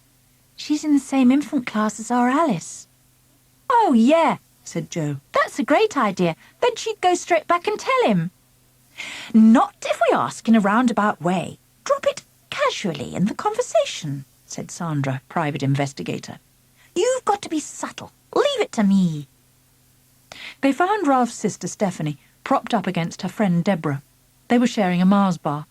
The plump 5-year-olds looked like a pair of bookends. The girls' gang stood nearby, secretly watching them. The 2 little girls openly watched them back. Sandra struggled to think of an innocent question, but couldn't. The others waited hopefully. They could see the dinner ladies about to blow the whistle for afternoon school. At last she blurted out, "What does your Ralph do at weekends?" Stephanie stared at her. "I mean, what did he do this weekend? Anything special?" He took me shopping to buy my mum's present. I got her a lovely china... "Oh, did he?" interrupted Sandra. "And did he buy anything?" The girls moved in closer. No, he's too mean. Our Ralph never buys for anybody else." "Are you sure he didn't buy anything all weekend?" Sandra pressed her. "No, nothing. He's broke. He's got to pay for next door's window. He smashed it in the summer. He said he was practicing golf, but my dad said a likely story." The whistle blew. The girls' gang wandered away, disappointment on their faces. "What do you suppose they really wanted?" said Deborah, taking her thumb out of her mouth and drying it on her skirt. "They fancy our Ralph, of course, especially that fair-haired one. I'll tell her when I get home. It's time he had a golf red by Bab says. Perhaps he'd start cleaning his teeth then." After school, the girls' gang decided to follow Ralph home. He must still have the money. He might be planning to spend it on the way. They kept well behind, but never let him out of their sight. When he stopped at the newsagent's shop at the end of the road, Jo followed him in. As the girls waited, their hopes rose. "I thought she said he had no money," said Sandra. "Caught red-handed," said Jane. "Let's wait and see," said Cheryl. But when Jo came out, she had discovered nothing. Ralph had been buying a comic and a magazine. He'd looked embarrassed when Jo walked in. She thought she'd caught him out this time, but he had said to her, "The Beano's for me and a woman's home for me man before you make any cracks." Then he rolled them both up and hit her on the head with them as he went out. "Not what you'd call big spending," said Cheryl. The girls hung around near his house, hoping something would happen. It started to rain. The girls huddled together against a hedge. They were cold and wet. Inside the house, Stephanie was watching them from behind the living room curtains. "Ralph, them girls are still outside, the ones who fancy you. They must be keen standing about in the rain," she said. "That's the one, the fair-haired twin. She's mad on you. Are you going to ask her out?" Ralph was engrossed in a cartoon on TV. He never moved his eyes. "Yeah, I might," he said. After half an hour, the girls gave up and went home. The next day at school, the girls observed Ralph for any signs of nervousness or guilt. But Ralph was his usual loud self, if anything more so. From time to time, Sandra turned round to find Ralph watching her. Once or twice she thought he had winked at her. The idea was horrific. She told herself she must have imagined it. The day dragged slowly on. There was no sign of Mr. Mills changing his mind. There was now little chance of anyone owning up before home time. The party had been planned for the next day. This afternoon was the last opportunity to rearrange it. Everyone in the class felt cheated and bad-tempered. People were bickering about nothing in particular. Sandra could see the clock on the blackboard wall. The end of the day was coming closer. By 3 o'clock she couldn't sit still on her chair. Her face was flushed and she was grinding her teeth. Jane recognized the sound. It was usually a bad sign. Sandra stood up and took a deep breath. "You'll just get us all into trouble," said Jane, pulling Sandra's sweater to make her sit down. "Oh, Sandra, don't," said Louise. "You can't do it," said Cheryl. "You've no proof." "I don't care," said Sandra. She walked over to the teacher's desk. "Mr. Mills, sir." Mr. Mills looked up with a weary face. "What is it?" "It's about the stolen money," said Sandra. "What about it?" The class was silent. 31 pairs of eyes turned and focused themselves on Sandra's back. "I think I know." At that moment, Mr. Thacker came into the classroom. He seemed pleased with himself. He wore that sticky, self-satisfied look your mother wears when she has proved herself right and you wrong yet again. In his hand he was carrying one of Mr. Mill's tobacco tins. "Yours, I think," he said. "Thank you," said Mr. Mills, hardly glancing at the tin. His attention was still on Sandra. "I found it in the hall, on the shelf," said Mr. Thacker. "Yes, thank you, it's my fuses." "Says blue tack," said Mr. Thacker, evidently enjoying himself. "Yes, but it contains fuses," said Mr. Mills sharply. Mr. Thacker rattled the tin close to Mr. Mill's ear. "Doesn't sound like fuses, does it?" he said. By the expression on Mr. Mill's face, Sandra knew in a second. It took the rest of the class minutes to work it out. Slowly, it dawned on each of them, as if little lights were going on all over the room. One by one, they began to smile. Mr. Thacker was the sort of person who seemed to enjoy other people's discomfort. He was loving it. While she had the chance, Sandra crept back to her table. Mr. Thacker left the room, whistling. Embarrassed silence rose up and hung in the air so that you could almost hear it. Everyone struggled not to smile. One or two people who couldn't help it covered their mouths with their hands. After what felt like a long time, Mr. Mills said, "Don't forget to bring your party clothes with you, bus children. Cheryl, I'll see the list of games in the morning. You can go home." And without another word, that is just what they all did. The next day, the class tiptoed around Mr. Mills, as though he was wired and might go off at any moment. He was in a terrible mood. Cheryl showed him the list of games. He nodded his approval. During the afternoon, he sent the girls' gang into the hall to arrange the table and chairs. They were relieved to get out of the classroom, to be able to breathe freely without upsetting the teacher. "I hope Mr. Mills cheers up a bit before 4:30, or it's going to be a miserable party," complained Sandra. At least we've got a party, said Jo.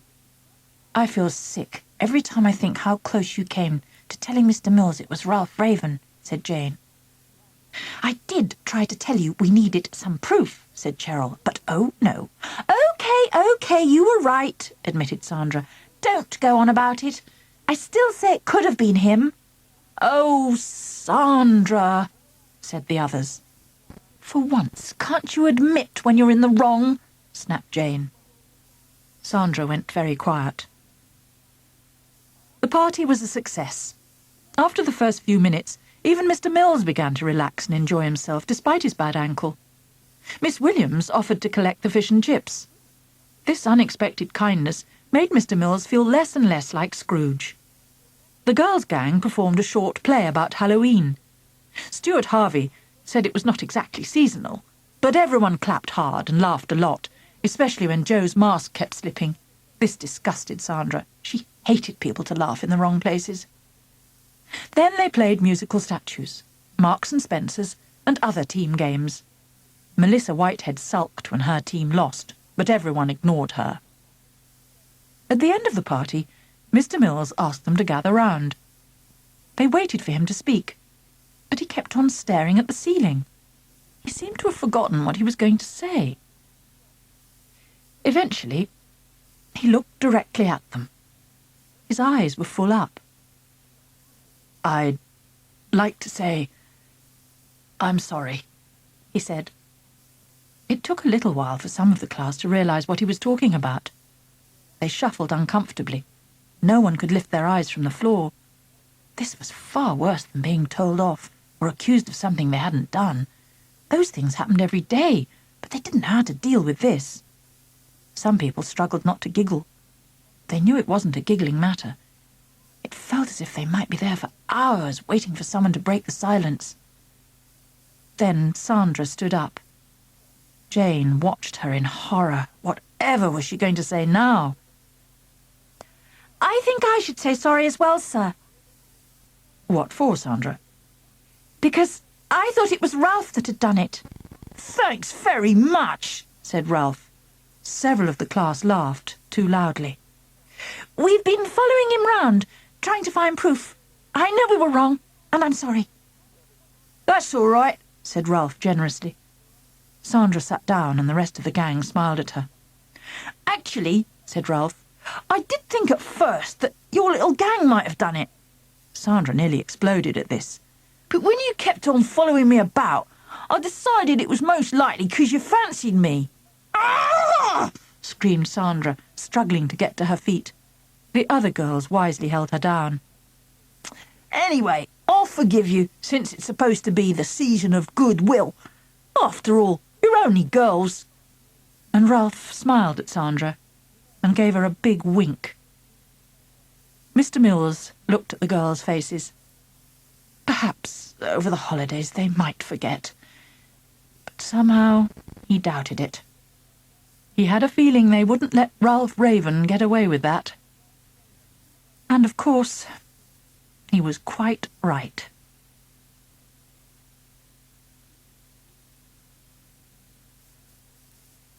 The school trip. Every year, at the end of February, Mr. Mills took his class away on a school trip to a hostel called Fernley. It was on the edge of a village. They stayed there from Monday to Friday, doing environmental studies and going out on visits. The class thought it was brilliant. Mr. Mills didn't always share that opinion. It could be very hard work. Many of them had never stayed away from home before, and sometimes they got overexcited. They did silly things like trapping their fingers indoors or falling out of top bunks and breaking arms or legs. The week hardly seemed complete without a trip to the local hospital. But this year, Mr. Mills was determined to bring them all back without even minor injuries. Unfortunately, this aim didn't take account of the girls' gang and their long-running battle with Ralph Raven. Not to mention Claude, the ghost. Monday. Cheryl's Fernley diary. It will be very interesting this week to see how certain species adapt to a new environment and habitat. Louise looks like a fish out of water away from her mum. Will she survive? The bus turned into the village. "We're nearly there," said Mr. Mills. "Try not to leave anything on the coach." At intervals on the 2-hour journey, Louise had been remembering a list of things she had already left at home. She couldn't stop talking. She was feeling nervous. This would be the first time she had ever slept out of her own bed. "Are you all right?" said Jane. "You do look a funny colour." "I think I feel sick," said Louise. Jo quickly moved further along the seat. Miss Williams, who was accompanying them on the trip, picked up the dreaded word. She had a phobia about it. The main thing she disliked about children was that they seemed to be so easily sick. She considered it a lack of self-discipline. At times she suspected they did it just to spite her. Miss Williams turned and gave Louise one of her early warning signals. Louise looked quickly out of the window and swallowed hard. She wasn't sure that she was going to enjoy this week. On their arrival, Class 1 stood outside the bus. They waited in the fine February drizzle as their cases were unloaded. Across the road, the girls considered the large, bleak building in which they would be staying. Once, when the village was much bigger, it had been a school. Now it was a hostel, covered with a thick growth of ivy. The windows, which were divided into small leaded lights, made the place appear even gloomier. Opposite the hostel stood the village church, and in front of it was a sinister-looking graveyard. "I don't like this place," said Louise. "Oh, don't be mardy," said Jo. "But it looks as if it might be haunted." Overhearing their conversation, Ralph Raven put his jacket over his head. Approaching Louise from behind, he moaned, "Ooh." To everyone's surprise, Louise burst into tears. "I want to go home," she said. "Now see what you've done, you great baboon," said Jo. She pushed Ralph roughly aside. Still hidden under his jacket, he staggered backwards into the row of waiting suitcases. They fell like skittles in all directions. One large case, grossly overfull, burst open, spilling its contents into the gutter. These included a few clothes and what seemed to be the entire contents of a cake shop. The suitcase belonged to Stuart Harvey. He'd been worried that he might not get enough to eat on this trip. Mr. Mills came round the corner of the bus. Ralph Raven lay spread-eagled among the suitcases. Stuart Harvey was scrabbling in the road to retrieve packets of doughnuts and Jaffa cakes. Louise was being comforted by the other girls. Several mouths began to open in explanation. "Don't tell me," said Mr. Mills. "I'd rather not know." At the doorway to the hostel stood a short, seedy-looking man. He had a sharp nose, bushy eyebrows, and small sunken eyes. He resembled a crafty animal. He wore working clothes and a check flat cap.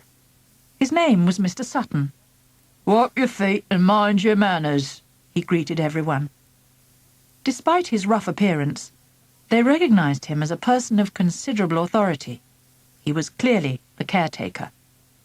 He eyed Louise's tear-stained face and added, "Don't you go dribbling on my clean floors." His face twitched after this last remark, which was the only indication that he had made a joke. Inside the building, the February gloom persisted. The long corridors were unlit. People bumped into one another, shrieking as they struggled with suitcases, bags, or Wellingtons and damp coats. On reaching their dormitory, the girls heaped their things in the middle of the floor. Their room was plain and roughly decorated. There were 2 pairs of bunks, a single bed, 2 wardrobes, a chest of drawers, and a pink wicker chair. At the end of the single bed was a white plastic bucket. It was collecting the drips of rain which had found their way through the leaky roof. The constant plop, plop, plop was like a 6th person trying to hog the conversation. Louise sat on the single bed, undecided whether to stay. She was feeling homesick. While the others unpacked, she sucked her thumb and wound a long piece of hair round and round her finger. "Come on, Louise, you and me'll share a bunk," said Jane. "What about me?" said Sandra. She had discovered a full-length mirror on the back of the door. She was busy practicing faces in front of it. While she talked or unpacked her suitcase, Sandra watched herself. Her eyes were drawn like magnets to the mirror. The other girls pretended not to notice. "We'll have this bunk, Jo," said Cheryl. "You can go on top." Still in her coat and shoes, Jo swung herself up. The bunks, old and rickety, lurched from side to side. Cheryl could see how you might get seasick sleeping in the same bunk as Joe. "Don't anybody worry about me," said Sandra, banging her case down on the single bed. "I suppose someone has to be the odd one out, pushed off on their own, ignored, neglected." Sandra was so carried away by her own performance, which she was watching in the mirror, that she didn't notice the other girls smiling. They picked up their pillows and crept up on her from behind. Mr. Mills, always on the lookout for any early signs of trouble, put his head round the door. "Don't murder her in the dormitory," he advised them. "Mr. Sutton wouldn't appreciate the mess." The first afternoon was always spent on a long walk to the top of a nearby hill, known locally as Barney's Mount. It was a regular part of Mr. Mill's strategy to try and tire them out and help some people to work up an appetite. Stuart Harvey didn't need any help. At supper time he ate 5 bowls of soup with half a loaf of bread and 3 helpings of shepherd's pie.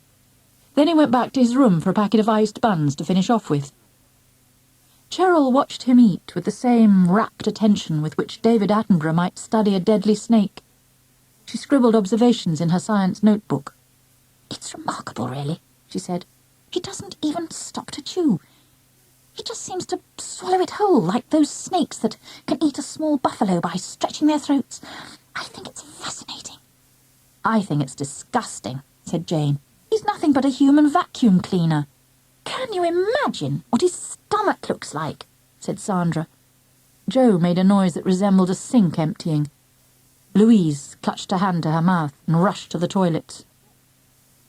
At breakfast time on Tuesday there were a number of tired faces. In the excitement of their first night away from home, most people had done very little sleeping. Mr. Mills had spent hours patrolling the corridors, sending them back to bed. Consequently, this morning they were all much quieter. Miss Williams was the only person who still looked sharp and alert. Mr. Mills was even having trouble finding his mouth with the spoon. The girls' gang were keeping Louise company while she stirred a few cornflakes round her bowl. "Now, come on, eat it up, don't play with it," said Mr. Sutton, the caretaker. "You'd have been better with porridge. Puts hairs on your chest, does porridge." Sandra pulled a face. She'd already seen the porridge. It looked like quick-set cement.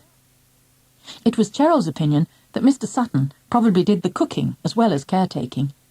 He certainly took a personal interest in how much you ate. The girls didn't like the way he hovered around the place. Even for a caretaker, he was extraordinarily bossy. When Ralph Raven and Stuart Harvey sidled up to their table, the girls' gang groaned. It wasn't enough to put them off. The boys sat down. "If you're not going to eat that toast, I'll have it," said Stuart Harvey. "Watch out, here come the vultures," said Jane. Louise pushed it towards him. The girls watched in dreadful fascination. He spread both pieces thickly with jam, sandwiched them together, and then ate the lot in 3 large bites. "You deserve to be sick," said Joe. "Not me," said Stuart, wiping the excess jam on the leg of his jeans. "Never been sick in my life." "Well, if you are, make sure it's not on my floors," said Mr. Sutton, eavesdropping again. They were the only people left in the dining room. As they got up to go, Mr. Sutton lowered his voice and said, "Have any of you met Claude yet?" "Who's Claude?" asked Sandra. "Claude's the ghost," said Mr. Sutton.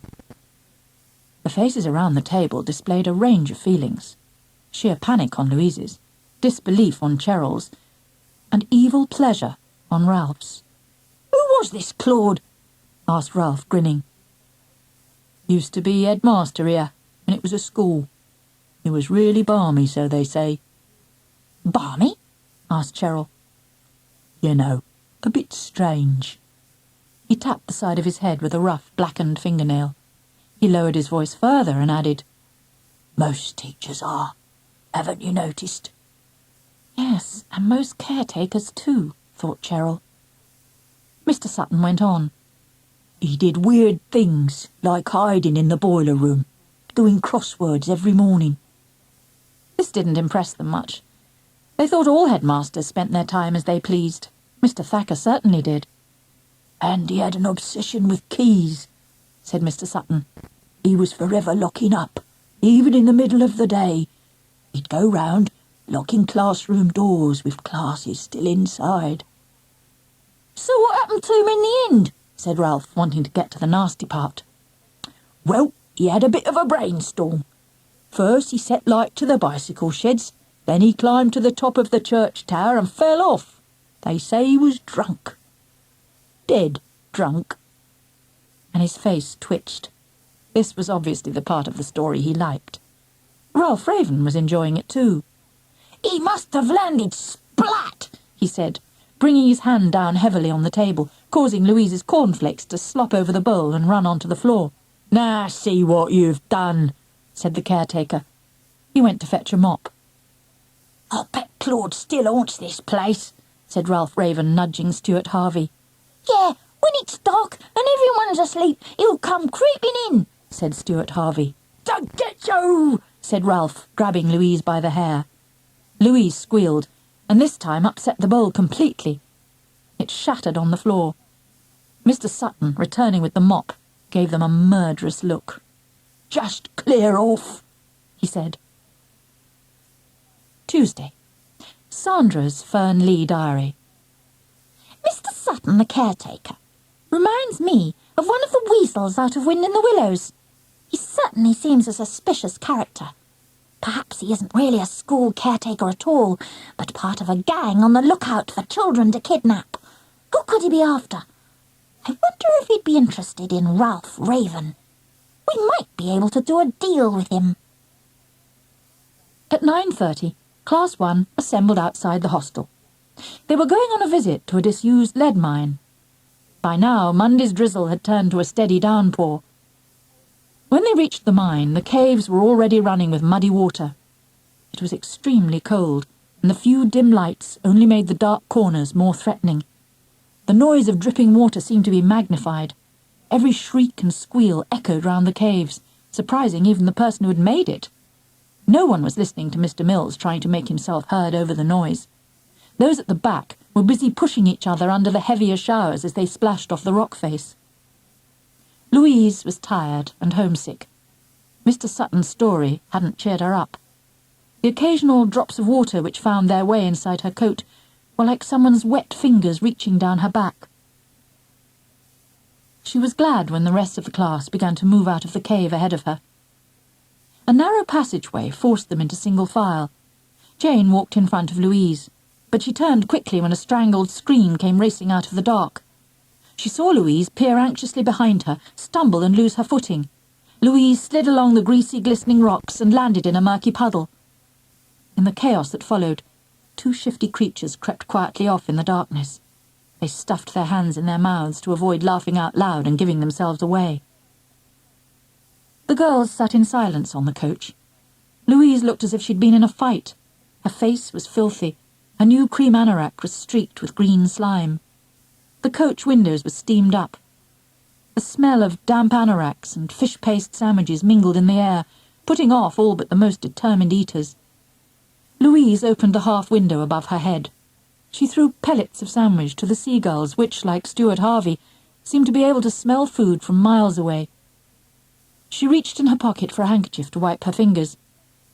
In it she found a piece of paper screwed into a tight ball. She smoothed out the creases and read the words, "Watch out for Claude."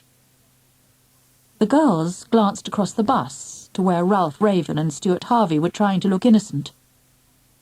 They were not very convincing. "I don't know which would be worse," said Jane sympathetically. "Being half-strangled by a ghost or having Ralph Raven's clammy hands round your neck." As Cheryl was fond of telling them, there were some things even in nature which were beyond the wildest imagination, and Ralph Raven was a good example. When they got back to the hostel, Mr. Sutton was waiting to supervise their entrance. He had laid sheets of newspaper all over the hallway. "Wipe your feet, leave your boots in the hall, and don't drip in the dormitories," he repeated over and over again. "It's already dripping in our dormitory," Cheryl complained under her breath. She had been kept awake half the night by the plink-plonk of rain hitting the bucket. It was like some kind of torture. She wouldn't have put it past Mr. Sutton to have set it up on purpose. That night, the girls' gang lay awake, entertaining each other with jokes and riddles. There was a faint rustling sound as a white object slid under the door and came to rest in the middle of the floor. Jane turned on the light. She picked up the note. It had Louise's name on the outside. "I bet it's a love letter," said Sandra. Inside were the words, "Claude is coming." "You'd have thought a headmaster could spell better than that," said Cheryl. They all laughed at the stupidity of boys in general, and Ralph Raven in particular. Only Louise couldn't completely enjoy the joke. She didn't like the way the notes were always addressed to her. It didn't seem fair. Wednesday. Joe's Fernley diary. "Last night, a lot of people were sick. I think it was the fish sandwiches. Stuart Harvey was sick in the doorway. What a mess. Mr. Sutton was mad. He said, 'You might eat like a pig, but there's no need to behave like one.'" On Wednesday morning, Class 1 visited a castle. They were far more interested in the dungeons than any of the upper rooms, which had been carefully restored. Most people secretly hoped that by a remote chance someone might get locked in and left behind. If a vote had been taken, it would have probably been a close race between Miss Williams and Ralph Raven. That night, when the girls were getting ready for bed, Louise found another message under her pillow. It read, "Claude will get you." It had been written in red felt pen. There were little daggers, dripping blood, and ghosts in each corner. Despite the girls' laughter, Louise still felt uneasy. When they were in bed, they took it in turns to tell jokes to try to cheer her up. "Me first," said Joe. "What should you do if you find a gorilla in your bed?"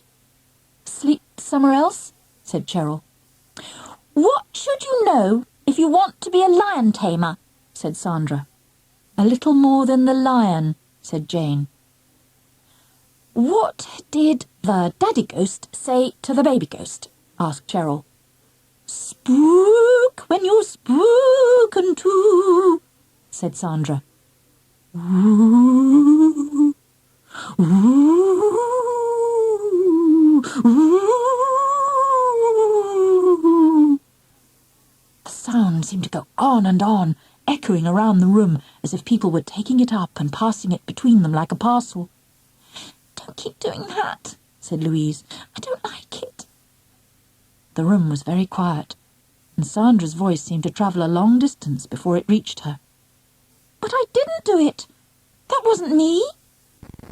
The girls lay quite still in their beds. Jane could feel Louise holding her breath in the bunk beneath her. Just as each of the girls had managed to persuade herself she had imagined it, the low wailing started up again. Then there was a faint squeaking of hinges. The door began to open. Next came the soft sound of cloth moving. A vague white shape the size of a small horse appeared in the doorway. There was a long intake of breath, followed by "Ooh." The shape lurched forward into the room. Louise started to scream.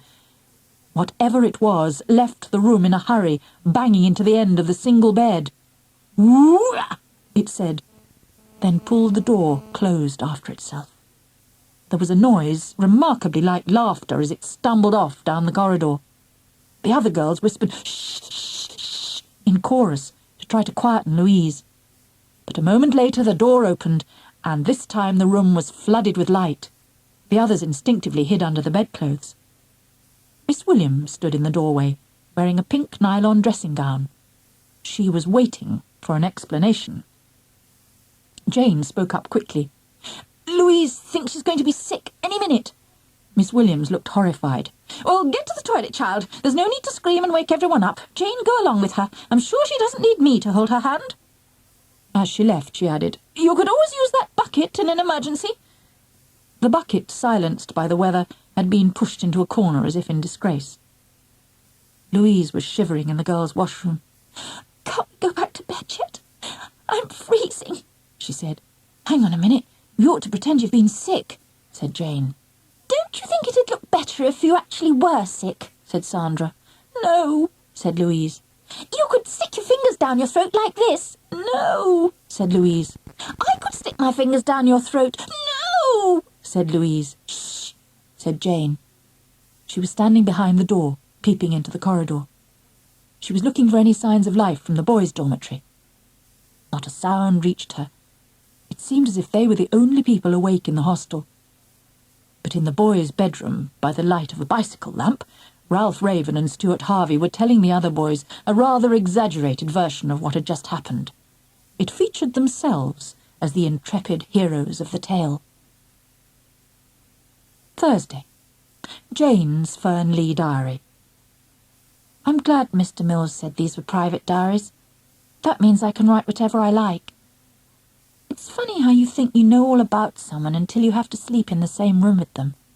Then you really find out who snores and who talks in their sleep and who hides a bit of old baby blanket under their pillow. After breakfast on Thursday morning, the girls returned to their bedroom. There was yet another message. It had been written on the mirror, in soap. In large, clumsy letters it said, "Claude will get you tonight." "OK," said Sandra. "We'll be ready for them." "They won't catch us out this time," said Cheryl. During the morning, Class 1 visited the local church. The vicar showed them round. He was quite unused to talking to young people. He told them all far more than they wanted to know. But after an hour, their patience was rewarded. He took them in 2 groups to the top of the church tower. They stood, wind-blown, looking out across the countryside, trying to recognise the places they'd visited. Ralph Raven edged up to Louise and whispered in her ear, "That's where he fell, splat to the ground. Poor old Claude." Since it was their last night at the hostel, everyone was late to bed. Mr. Mills had organised some entertainment, and the girls offered to do one of their plays. It was about a gang of female pirates who terrorised sailors on the high seas. Sandra, of course, played the captain. She managed to have a wooden leg, a hook, one eye, and scars all over her face. Her language made both the teachers raise their eyebrows, but as it was the last night, Mr. Mills decided to let it pass. Back in the dormitory, the girls' gang quickly got ready for bed. Then they constructed an obstacle course just inside the door. They used their cases carefully balanced in a pyramid. Any uninvited visitors were bound to walk into it and make a lot of noise.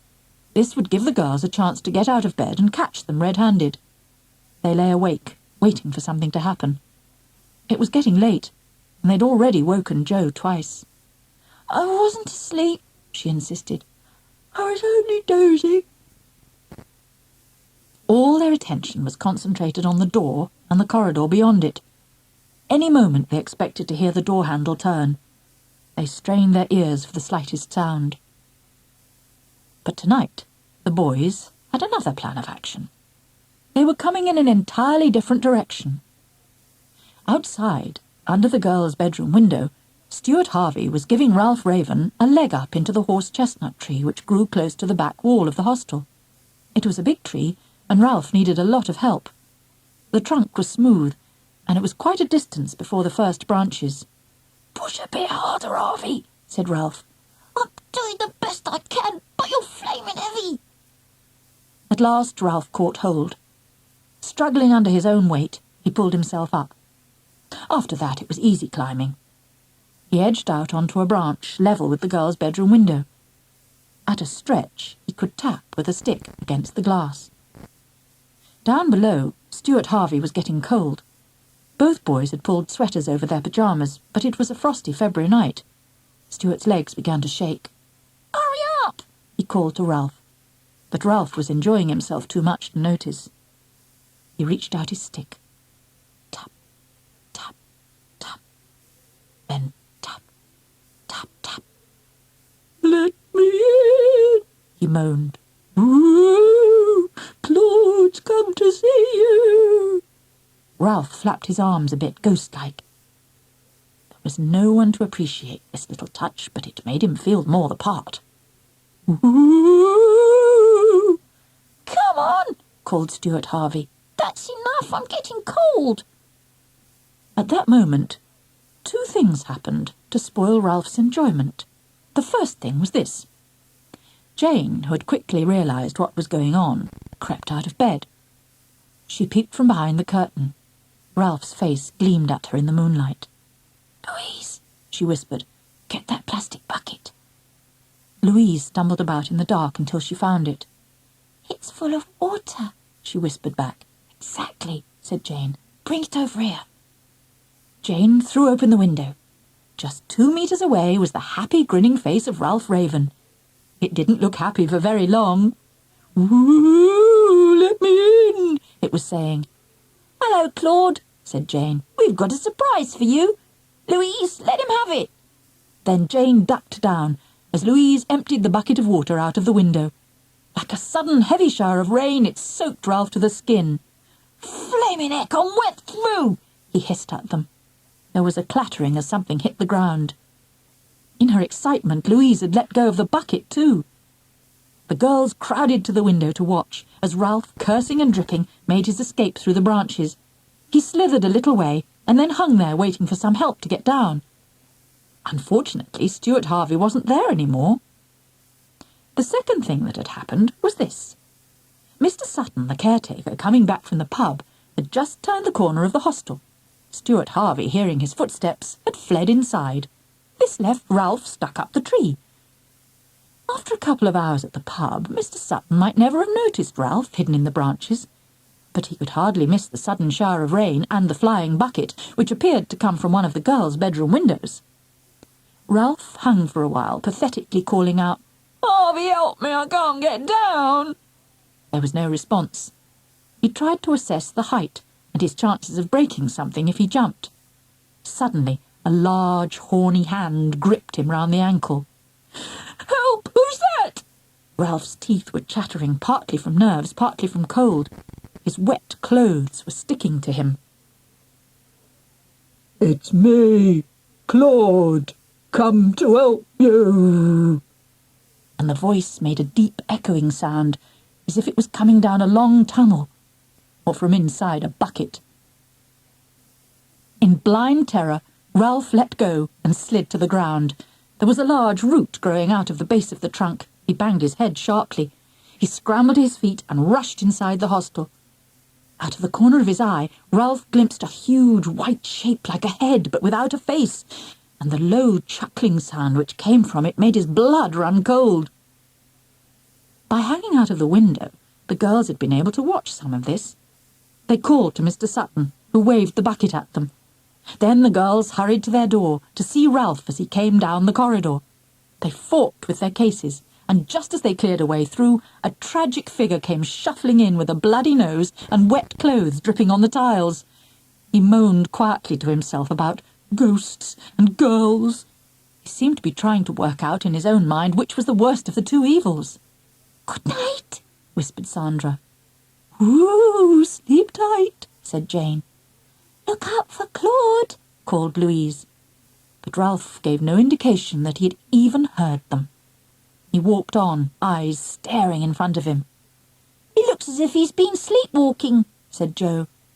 "He looks as if he's seen a ghost," said Louise, and the girls burst into fits of giggles.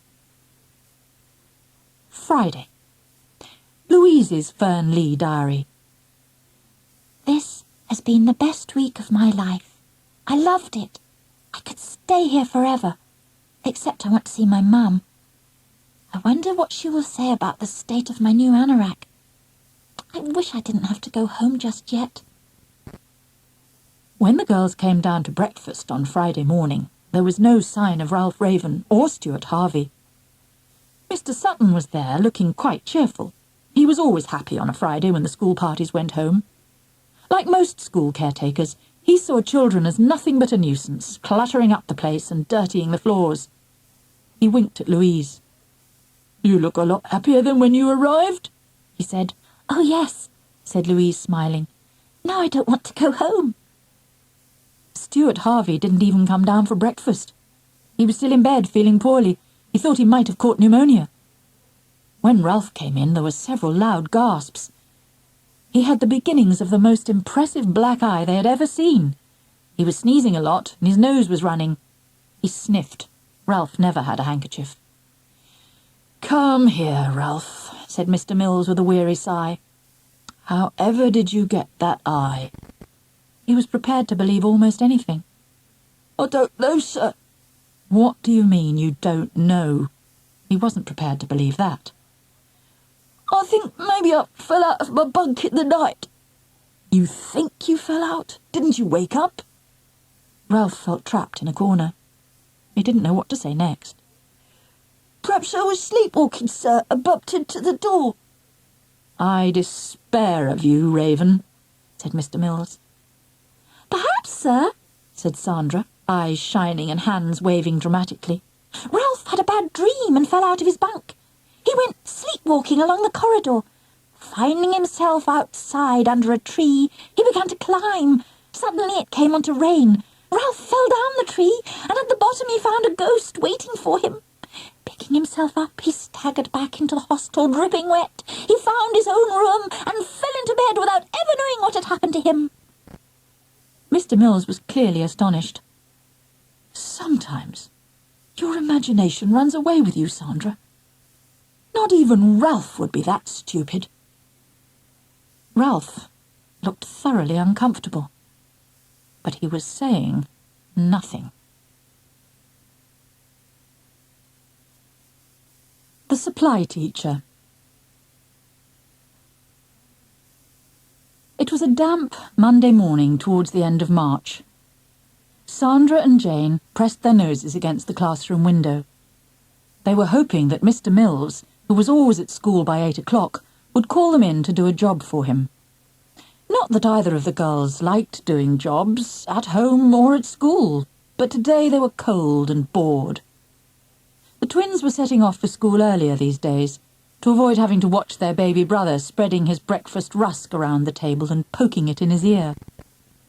It was difficult for the girls to see inside the classroom because condensation ran in little rivers down the huge sheets of glass. They assumed that everyone's school was like theirs, dreamed up by some architect who normally designed greenhouses so that they froze in winter and boiled in summer.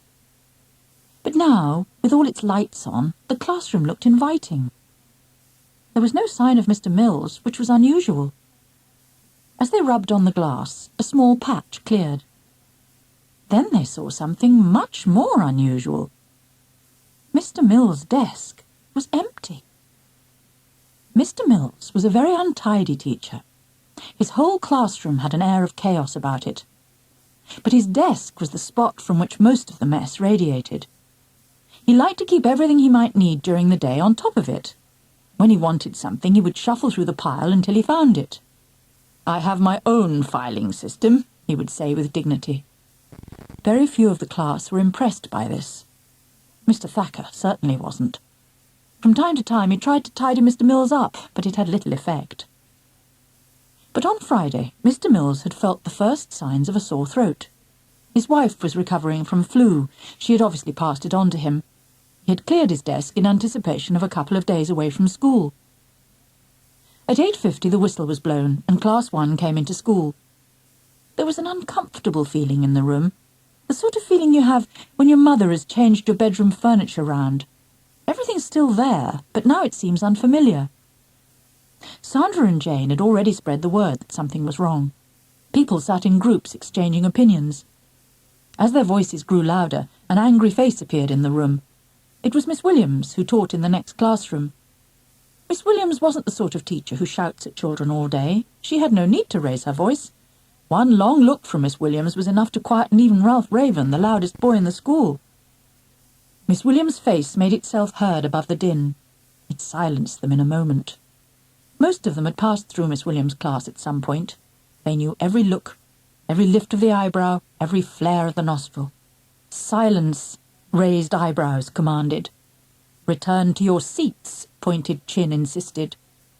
"Get out your work," said a prolonged stare into the corner of the room. "That's better," a satisfied nod relented. Miss Williams returned to her room, having quelled them without a word. The class was still in crushed silence when the headmaster, Mr. Thacker, walked in. Behind him was one of those older girls from the upper school who came sometimes to help with infant cooking. Well, that was what they thought, until Mr. Thacker said, "Good morning, Class 1. I'm afraid that Mr. Mills has flu. He will be off school at least a week, probably 2. This is Miss Pickles. She will be teaching you while Mr. Mills is away." Ralph Raven sniggered. Stuart Harvey made a disbelieving sound. The boys' opinions were written clearly on their faces. "Miss Pickles is an experienced teacher," said Mr. Thacker. "I'm sure I can rely on you all to be cooperative." He smiled without conviction at the small young woman and left the classroom, like the jailer who has just delivered Daniel into the lion's den. The boys grinned at Miss Pickles and then at each other. It was quite obvious what they were thinking. The girls didn't know what to think at first, but during break they had plenty to say about the new teacher. "She's so little," said Cheryl. "I bet she only comes up to Ralph Raven's armpit. It must be something in her genes." Cheryl was keen on science. She read books on evolution and watched David Attenborough, even 3rd and 4th repeats. She was beginning to work out a few theories of her own. "Oh, I like her jeans," said Louise. "My mum's going to get me a pair of those when she gets paid." Cheryl looked at Louise and groaned, but couldn't be bothered to explain. "She's okay," said Jo. "She's weighed up Ralph Raven already." "I like the way she ignored him when he offered to get a step-ladder so she could write on the board," said Jane. "I think she looks like Joan of Arc," said Sandra. Sandra saw everyone as characters from books or films. Mr. Mills, on his gloomier days, reminded her of Eeyore the donkey. Mr. Thacker, who was rather full of his own importance, bore some resemblance to Toad of Toad Hall. Whenever Sandra read The Ice Queen, she always pictured Miss Williams' face. In Sandra's imagination, Ralph Raven played many different parts, but at the moment he was starring as the monster from outer space. After break, class was settling down for a TV programme. Ralph Raven and Peter Price stood up and started to leave the classroom. "Where are you two going?" asked Miss Pickles. "To take the sandwich trays to the hall," said Ralph. "We do it every day, miss," and he grinned in triumph. "Not today," said the teacher. "You did no work before break. You're not wasting another lesson. Someone else can go. You 2 girls," she said, indicating Cheryl and Jo. This made Ralph mad. It had taken him most of last term to rescue this favourite job from those wretched twins. He wasn't going to lose it to girls again. "Oh, Mr. Mills let the girls do it for a week or 2, but he had to come back to us in the end, miss. Girls are too weedy, especially those 2. "All the more reason, then, to give them a bit of practice," she said. Jo and Cheryl left the room smiling. They thought Miss Pickles was pretty clever. Ralph Raven thought she was balmy. During the afternoon, Ralph's opinion was confirmed. He told Stuart Harvey she was stark staring mad when she chose girls to do woodwork. "Somebody get the first aid box, quick," he said. Miss Pickles was particularly interested in environmental studies.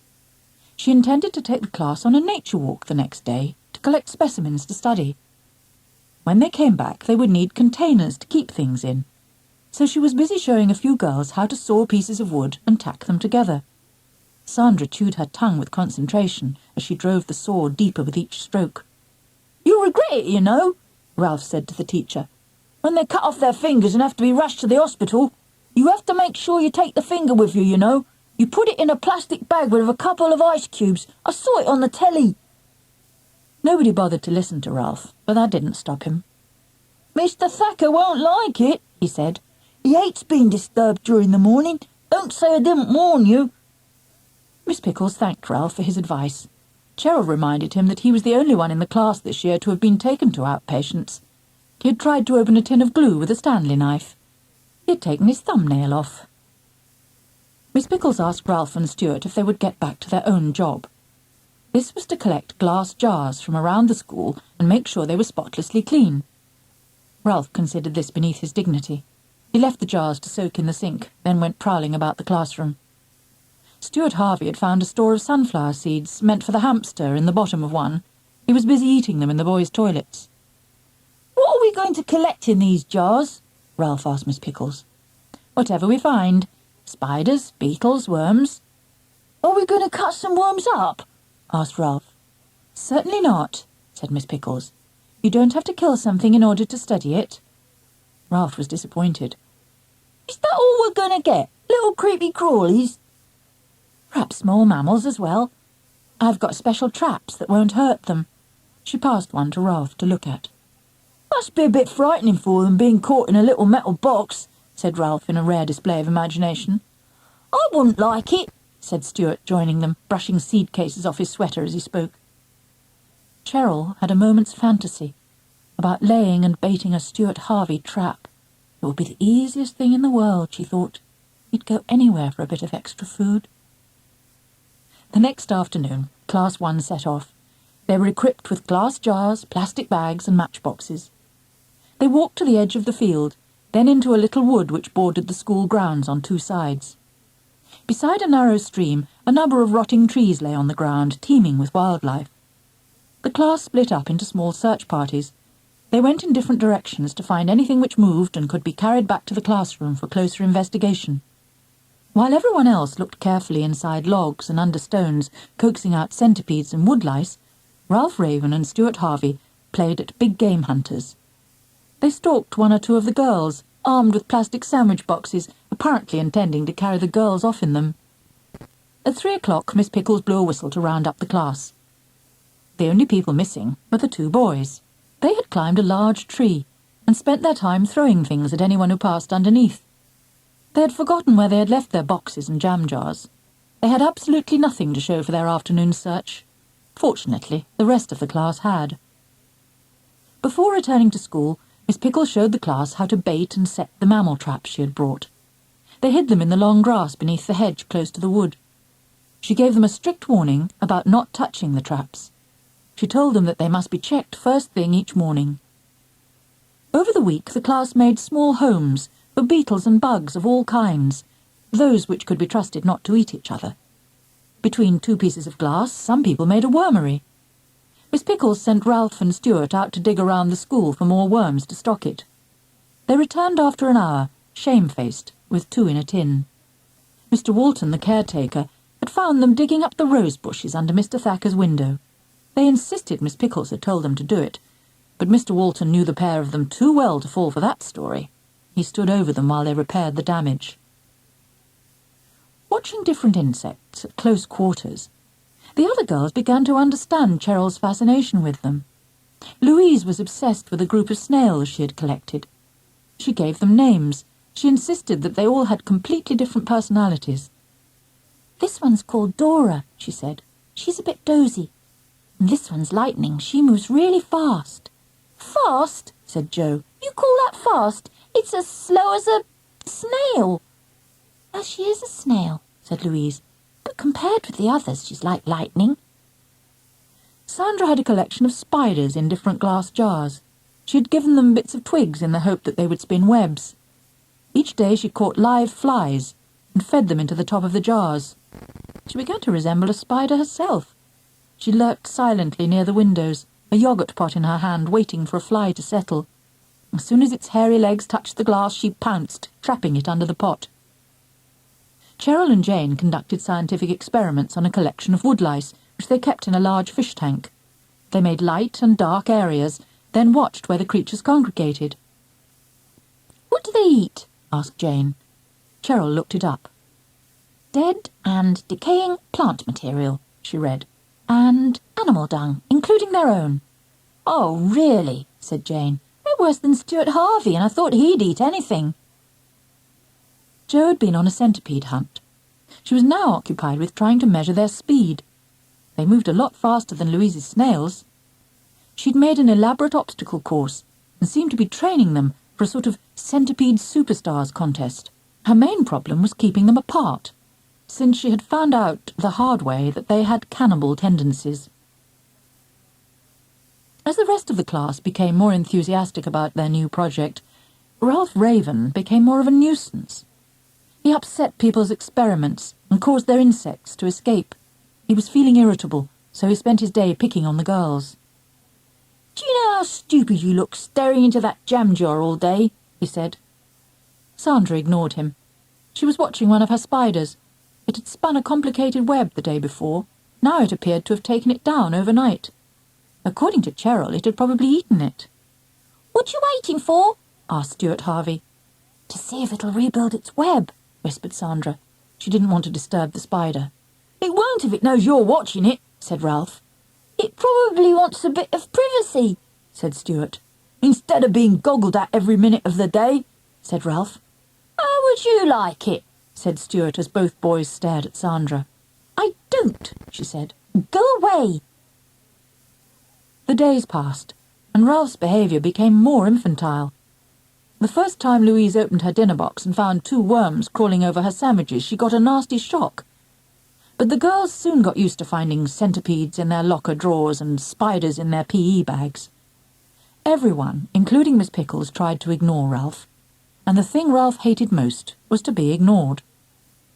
One morning Louise was making a series of little houses for her snails, using matchboxes and mini cereal packets. Cheryl had pointed out that snails already have their own houses on their backs, and you call them shells. This didn't discourage Louise in the least. She was lining boxes with moss and leaves. She made small pebble paths, leading up to the door of each. Ralph crept up behind her and lowered a worm inside the collar of her blouse. Louise calmly got up and said to Cheryl, "Could you just take a look down my back? I think Ralph might have been dribbling." The harder it was to upset the girls, the more bad-tempered Ralph became. "I think all this is a stupid waste of time," Ralph grumbled to Stuart Harvey. "It's days since we did any maths or English. It's not fair." Mr. Mills would never have believed his ears. "I mean, you don't come to school to watch worms. You come to learn, don't you?" he demanded. Stuart Harvey wasn't sure what he came for. Apart from morning break, dinner break, and calling in the corner shop on the way home from school, in between he didn't think about it much. Towards the end of one afternoon, Ralph managed to break the wormery. Soil and worms and broken glass spilled over the classroom floor.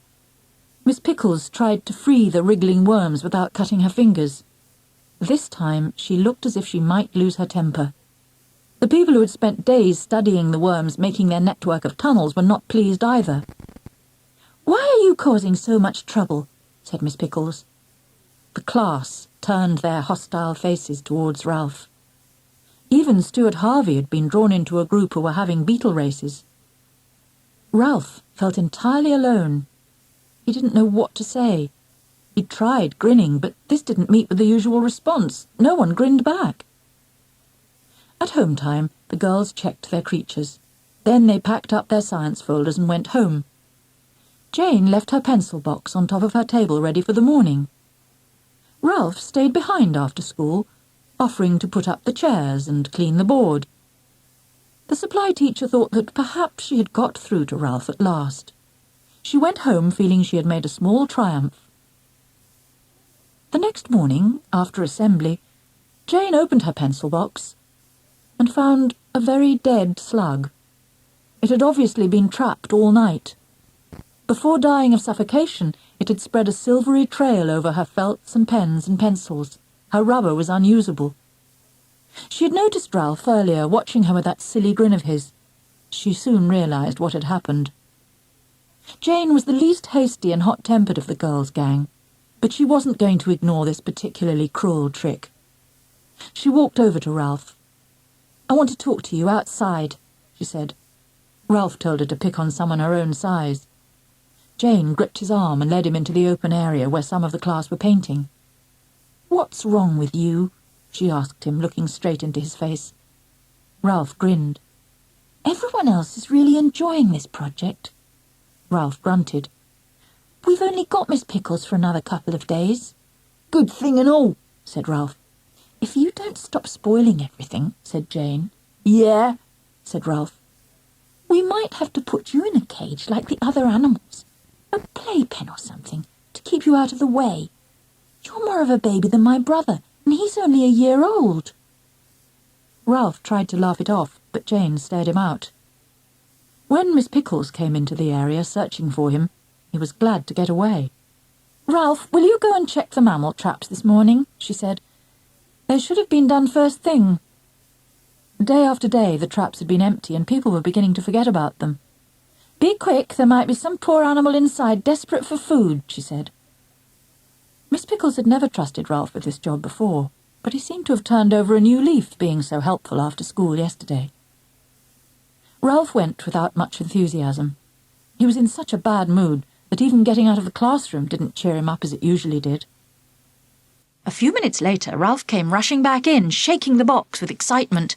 "Miss, we've got something!" he yelled. "Quick, miss!" Miss Pickles tried to take the box away from Ralph to spare the poor creature being rattled to death. Ralph held on tightly. "Oh, let me get it out, miss," he pleaded. "All right, Ralph," she said, "but it has to be done carefully. It'll move fast. We need a bag to empty it into." She turned to look for a plastic carrier. Ralph's excitement couldn't be contained. "Don't worry, miss, I'll be ready for it," he said. "I'm pretty fast myself." He drew back the catch which held the two halves of the box together. "Don't open that box!" Miss Pickles shrieked. It was too late. In a fraction of a second, a tiny, dark object shot up in the air. It leapt like a miniature kangaroo clear of the desk and landed halfway across the classroom. It headed instinctively for the open area. After it ran Miss Pickles, Ralph Raven, and the entire class. They poured out, past the art benches and the clay bins. In its confusion, it stopped and changed course, then raced into the next classroom. Miss Williams was demonstrating handwriting on the blackboard. Her wrist followed the loops and tails in a smooth, flowing action. Her class watched. They concentrated on clutching their pencils in an unfamiliar grip which they only ever managed in handwriting lessons. By the time the mouse, the teacher, Ralph Raven, and 31 other children had passed through her room, Miss Williams had completed a row of perfect Fs. She gazed at the end of the wild procession. Her mouth opened and closed in shocked silence. Once more out in the open area, the mouse fled diagonally to the far corner. It stopped between the boys' toilets and the kiln room. A low work surface littered with wet paintings provided some shelter. It bolted underneath. With nowhere else to turn, it cowered in the corner, its minute body shuddering. "I'll get it, miss. Leave it to me. I'm not afraid," said Ralph, leaning forward. "Be careful, Ralph. It's very frightened," said Miss Pickles. She was far more concerned for the mouse's safety. The mouse and Ralph seemed to eye one another, as if to see who would make the first move. Slowly, Ralph crouched down and leaned towards it. The mouse flew forwards and took refuge in the first dark place it could find, Ralph's trouser leg. Ralph would have done better to stay bent down, but he instinctively stood up, providing the mouse with a clearer run. It scampered up his leg in a spiral. The bump under Ralph's trousers appeared and disappeared as it rose like a helter-skelter in reverse. Ralph panicked. "Oh, help! Get it out!" he shouted. "Somebody, get it out!" The mouse reached a tighter spot which stopped its progress. There was now an obvious bulge under the pocket on Ralph's bottom. "For goodness sake, get it out!" Ralph waved his arms wildly. Jane stepped forward and cupped her hands around the bump to stop it from moving up or down. "Keep still," she ordered Ralph. He was hopping from foot to foot. "Get it out!" he whimpered. "Come here, I'll do it," said the teacher. "Oh, no, you won't," said Ralph, backing away. "Don't be silly," said Miss Pickles. "Now hurry up, or it might well bite." "Ow! Ah! Ow!" yelled Ralph. The mouse, in panic, had sunk its needle-sharp teeth into his bottom. Miss Pickles took advantage of the situation. She slipped her hand inside the waistband of Ralph's trousers. She pulled out a tiny, quivering brown mouse with bright black eyes as sharp as its teeth. She held it firmly in her hands. All the class crowded round for a closer look. No one took any more notice of Ralph. "Oh, it hurts! It hurts!" he kept on saying. "Don't be such a baby," said Jane. "We'll have to give you a dummy." That really hurt Ralph's feelings. It shocked him into silence. Mr. Thacker was not pleased when he had to break off from filling in his end-of-term forms. He drove Ralph to the health centre without a word. The nurse told Ralph to take off his trousers so that she could inspect the bite. He was about to object, but he caught Mr. Thacker's eye. She gave him a tetanus injection, which hurt. Then she laughed out loud and said, "You'll need a new pair of underpants. Someone's chewed a hole in these." Ralph felt thoroughly embarrassed. As he walked back into school, everyone was coming out onto the playground for morning break. "Let's have a look at your mouse bite," the girls called to him. Ralph blushed and slunk off to the classroom. He'd had more than enough attention for one day.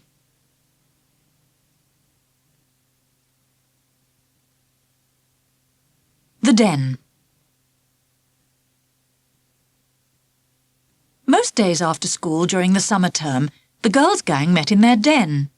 It was an old wooden shed which belonged to Sandra and Jane's granddad. It was tucked away at the back of his allotment. Now that he was getting too old to garden, the allotment was growing wild, and the girls had it all to themselves. It was their secret place, until the day that Ralph Raven and Stuart Harvey discovered it. After that, there was nothing but trouble. It was the end of lunchtime. Sandra and Cheryl were carrying the sandwich tray back to the classroom.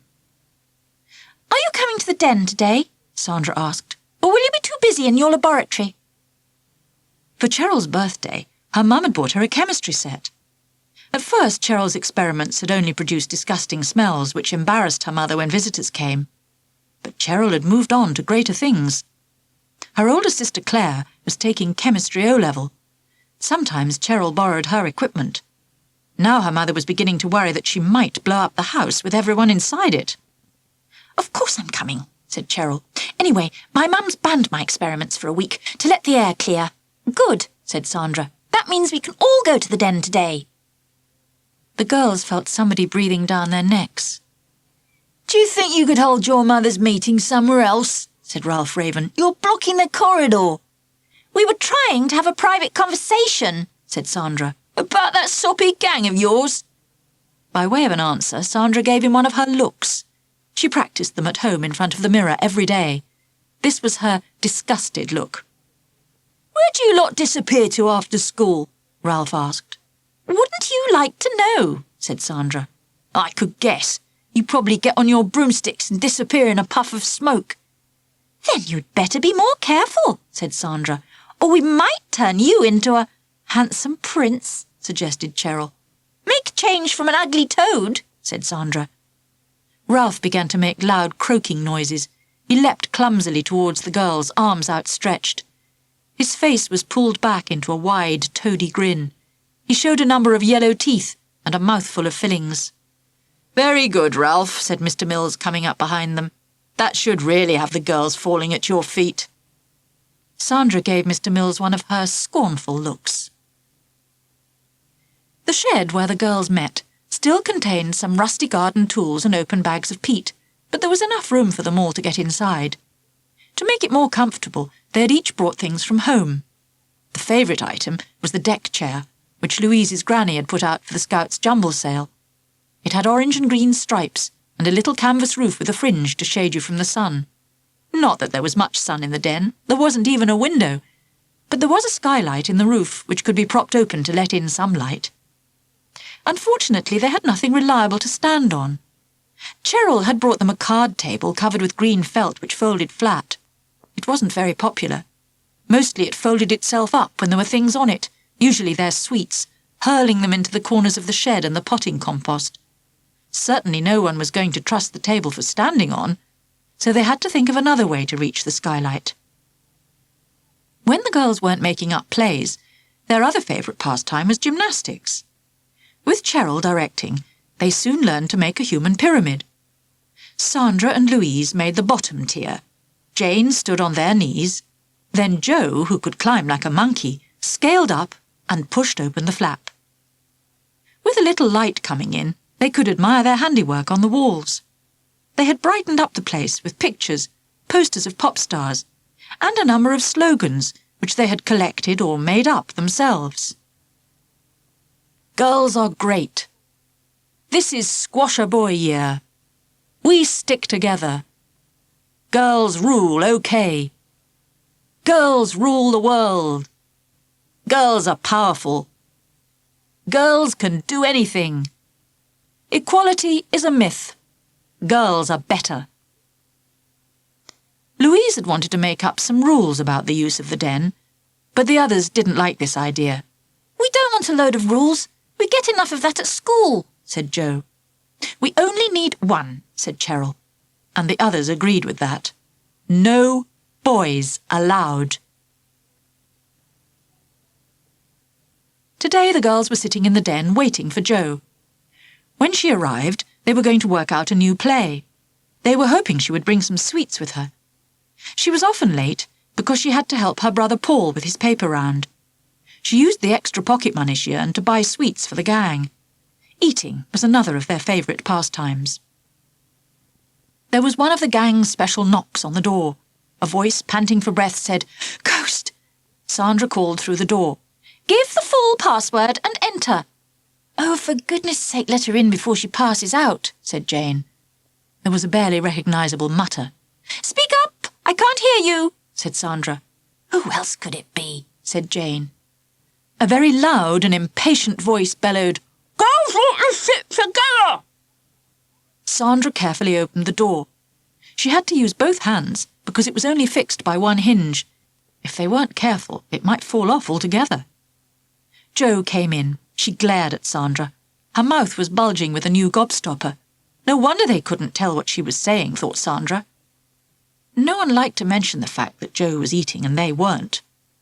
There was a moment's embarrassed silence, broken only by the sound of gobstopper against teeth. "You shouldn't run with that thing in your mouth," said Louise. "You might fall and swallow it. Then it could stick in your windpipe and you'd choke to death. My mum says she knows someone who—" "Oh, spare us the details," said Jane. Louise's mother's stories could be quite gruesome. She always knew someone who had suffered some appalling accident. But it had drawn Jo's attention to the sweets. She emptied her pockets out onto the table. The girls smiled and helped themselves. "I had to come round by your house," Jo told Sandra and Jane. "The toads were in the park and they tried to follow me. Don't worry, I gave them the slip." Ralph Raven and Stuart Harvey were referred to by the girls as the toads. They were always interfering in what the girls were doing. For some time they'd been trying to find out where the girls met. The toads occasionally hung around with two other boys, Peter Price and Stephen Sprigg. They were known as the Drips. These two were remarkably similar, even though they were not related. They were both thin and pale, with almost white hair.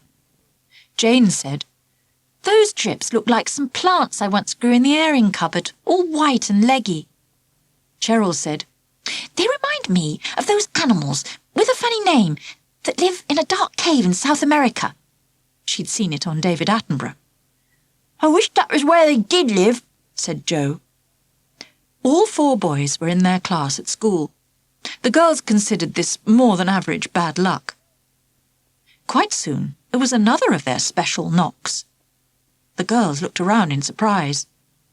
A strange, high-pitched voice, threatening to burst into laughter, said, "Girls want to stick together." Sandra swung the door back. It nearly came off in her hand. Outside were the toads.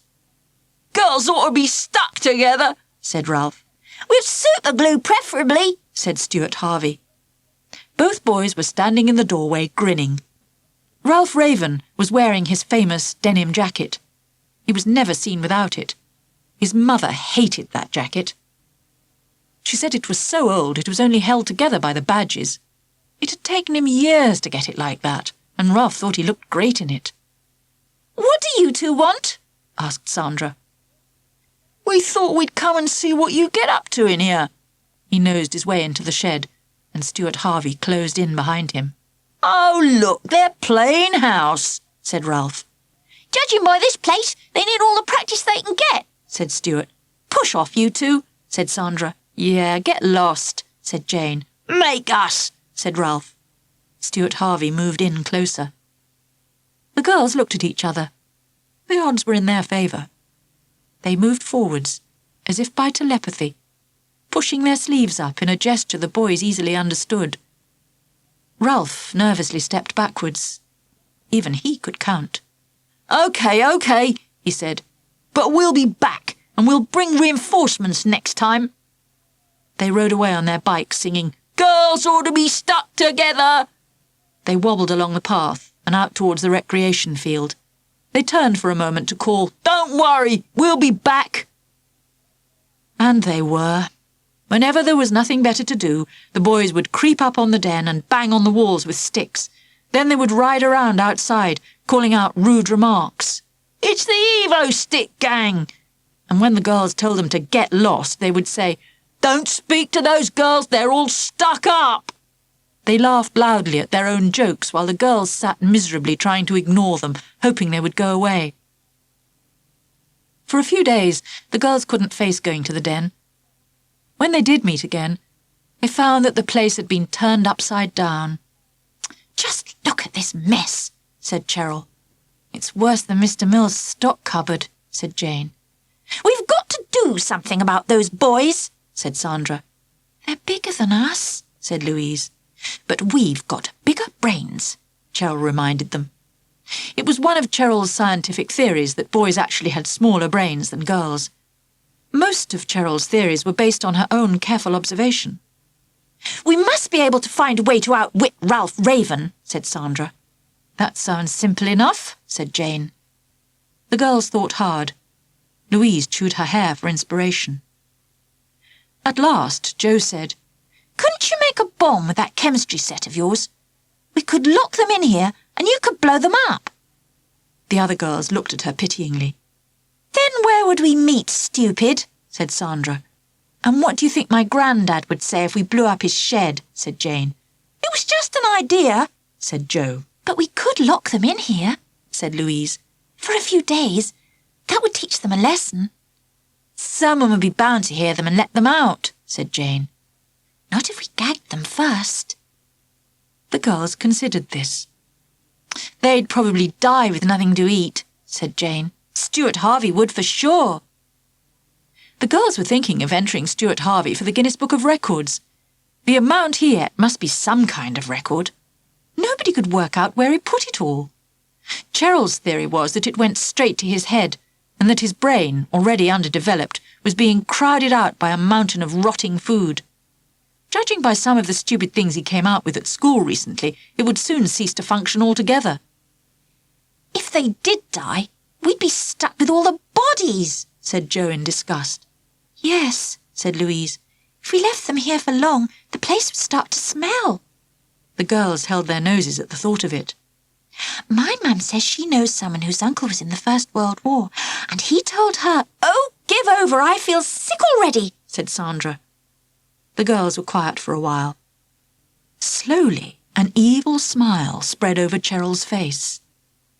"That's it," she said. The girls' ideas hadn't been practical, but they had given her something to work on. Now she had thought of a very pleasing revenge. The others liked it too. "If you get them in here and lock them in, I'll take care of the rest," said Cheryl. "It will be quite a challenge." Every day after school, the girls were occupied making their preparations. Jo borrowed her brother's toolkit, and between them the girls fixed the hinge so that the door closed properly. She also borrowed Paul's bicycle padlock and chain. Brothers had their uses sometimes. The girls didn't see much of Cheryl. She was busy in her laboratory. Fortunately, her mum had lifted her ban and she experimented all week. With some help from her sister, Cheryl managed to create what she described as the smelliest stink bomb in the world. By Thursday, the girls' gang were ready for action. Now they only needed to entice the boys into their den. The boys didn't need much encouragement. The mended door and padlock and chain were enough to arouse their interest. And the girls, who were experts at improvising drama, gave them the final bait. They stood whispering in corners. Whenever the boys appeared, they broke off in mid-sentence and moved away whistling. "What did I tell you?" said Ralph Raven. "Those girls are up to something, and we're going to find out what it is." At 6 o'clock, the boys were spotted cycling towards the den. Sandra and Jane's garden was at the far end of the allotments. From their hiding place behind the hedge, you could see the shed. Louise, who was looking through her dad's bird-watching binoculars, saw the boys first. Cheryl and Jo were hidden behind some garden sheds further along from the den, near the gate through which the boys were likely to come.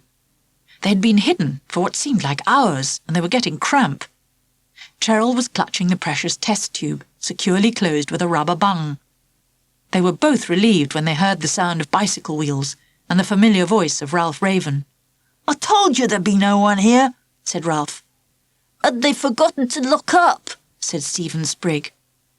"Just like girls to spend all their pocket money on a padlock and then leave it undone," said Peter Price. "Let's see what the big surprise is," said Stuart Harvey. "I hope it's something to eat. Thursday's my mum's bingo night, and I only had fish and chips and a packet of Bakewell tarts. I'm starving." The boys dropped their bikes on the ground and went into the shed. They didn't suspect a thing. Jo edged nearer, and as the last one was through the door, she sprang forward, closed and locked it before they knew what had happened. Cheryl was by Jo's side. The other girls, who had set off at a run, soon joined them. By now the boys were shouting and hammering on the door. They couldn't see the girls outside, but they knew they had been caught. Ignoring the cries and threats, the girls assembled at the end of the shed, ready to put part 2 of their plan into action. Fortunately, it was a quiet time for gardeners. Only Mr. Moore, a neighbour of the twins, was on the allotment.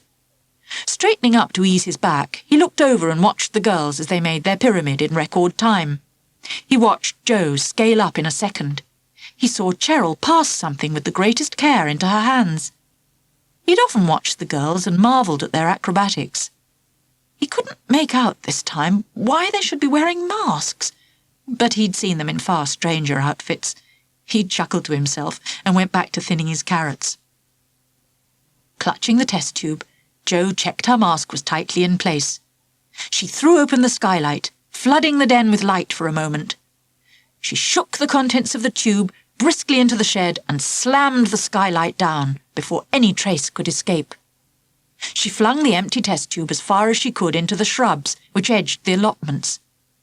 Now that her hands were free, she took the 2 bricks which Cheryl passed up to her and placed them on top of the skylight to weight it down.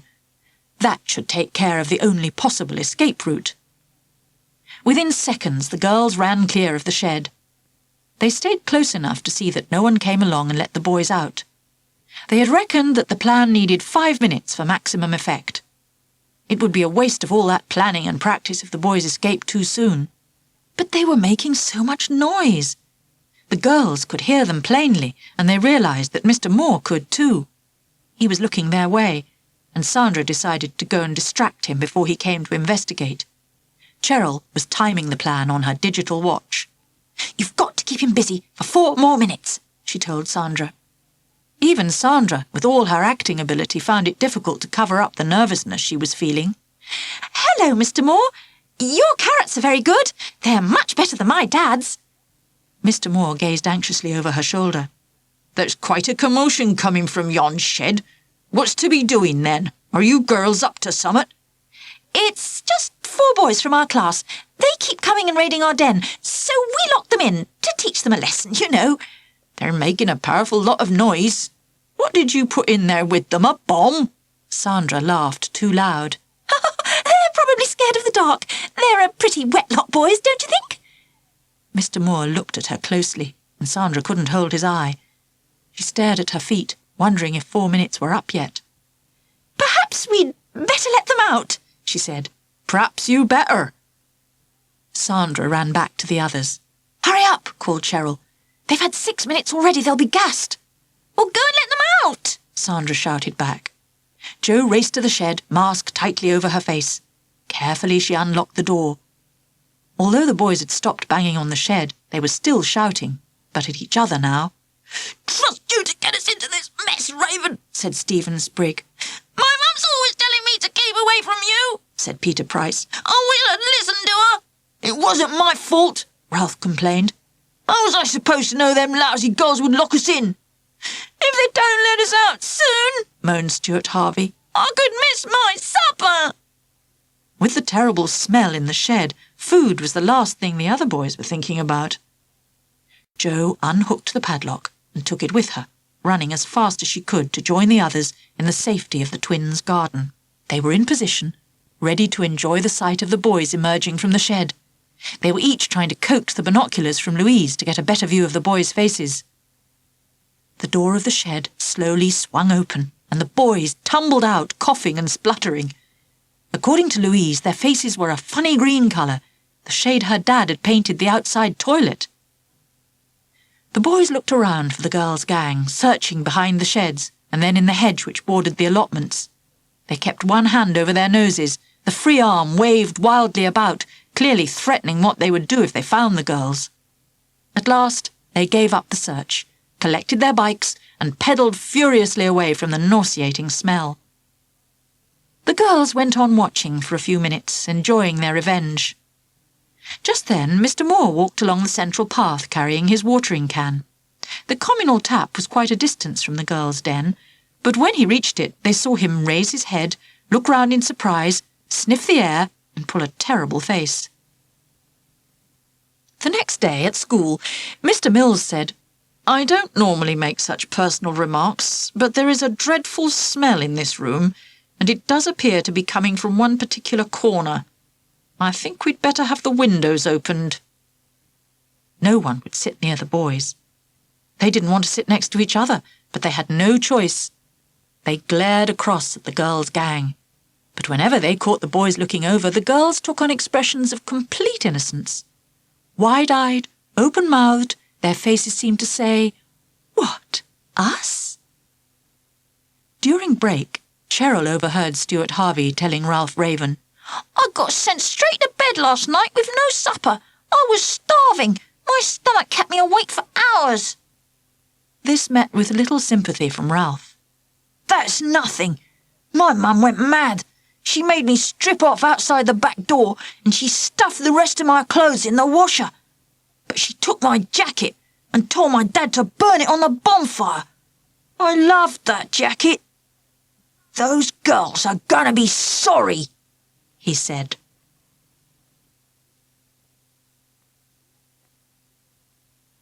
The school play. The girls' gang was really excited. Mr. Mills had told them that Class 1 was to put on a play in front of the whole school at the end of term. The girls' gang was mad about plays. They had been practicing them all year. But this one would have scenery and costumes and makeup. Today he was going to tell them about the play and sort out the parts. The girls had come in specially early from dinner break. They sat on the edge of Mr. Mills' table, swinging their legs and looking out onto the field. "I wonder what play we're going to do," said Sandra. "I wonder," said Louise. "I hope I get a good part," said Sandra. "I hope I get a good part," said Louise. "I hope it's Treasure Island," said Cheryl. "Then Sandra can play Long John Silver and Louise can play the parrot." "I hope it's Cinderella," said Louise. "Yuck," said the others. "We don't want that wet story," said Jo. "We want some good, strong parts with plenty of action," said Sandra. "I like Cinderella," Louise insisted. "But she's such a twit," said Jane, "letting those two boss her around. What does she get in the end? Nothing."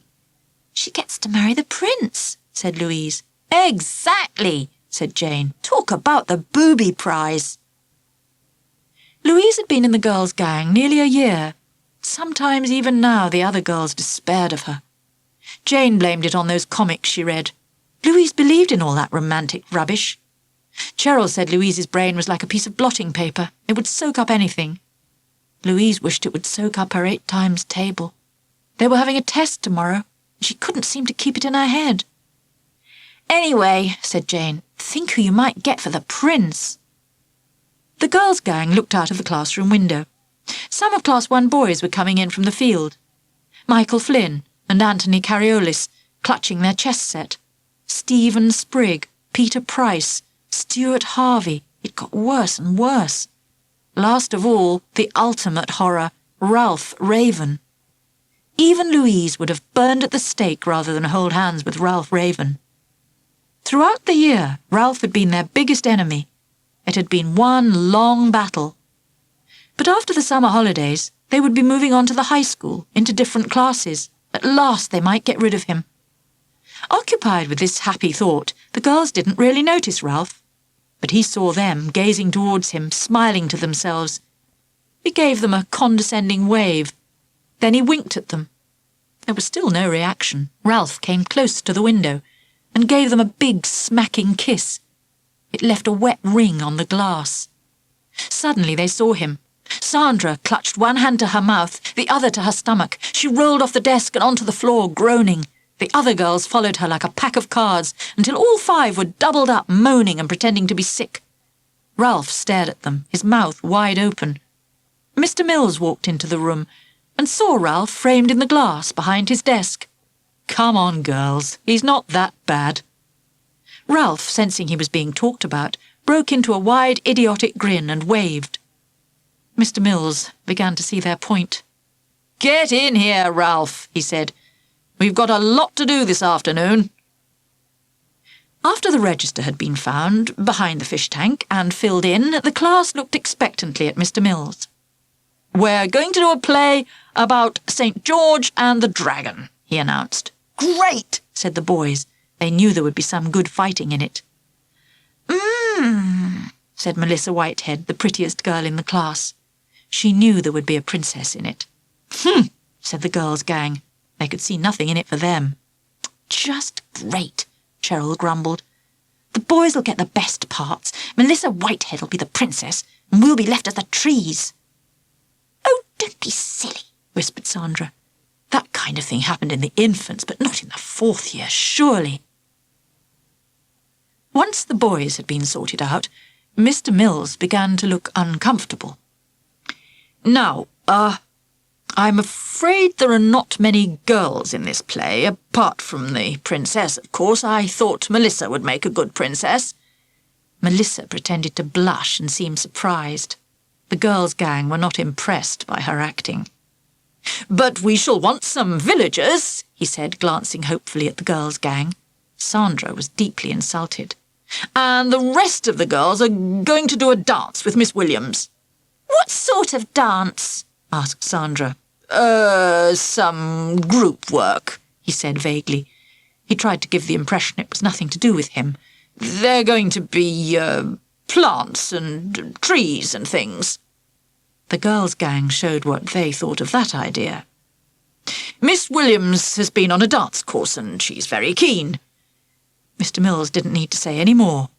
If Miss Williams was keen, it would be like trying to resist a bulldozer. The girls spent the rest of the afternoon sulking. At home time, Sandra was in a real temper. "Sir, I don't think it's fair to give all the best parts to the boys." "Now, Sandra," said Mr. Mills, "we can't please everyone." He searched his pockets for his car keys. He was in a hurry to get off to the dentist. Jane found them by the blackboard. "But I'd like to have been St. George," said Sandra. Mr. Mills disappeared out of the room. "You!" hooted Ralph Raven. "Don't be stupid." "I could do it as well as a boy," she said, raising herself to her full height. "You couldn't act your way out of a paper bag." This was the cruelest thing he could have said to Sandra. "I should stick to waving your branches," said Ralph, his arms flapping by his sides. "At least playing a tree should keep you quiet." For once, Sandra was speechless. She gave Ralph a look of pure poison. The next week, rehearsals began. Each afternoon, Class 1 went along to the hall. When they reached the hall, those with main parts went inside, while the trees stayed in the cloakroom. They were supposed to practice their dance and keep themselves occupied until Miss Williams was free to work with them. Michael Flynn and Anthony Cariolis had no interest in plays or sword fighting. They were considered hopeless cases as far as plays were concerned, so they were allowed to sit on the benches under the coat hooks, playing endless games of chess. Apart from chess, they never wanted to do anything. Cheryl had often wondered at how anyone could have so little interest in living and still bother to breathe.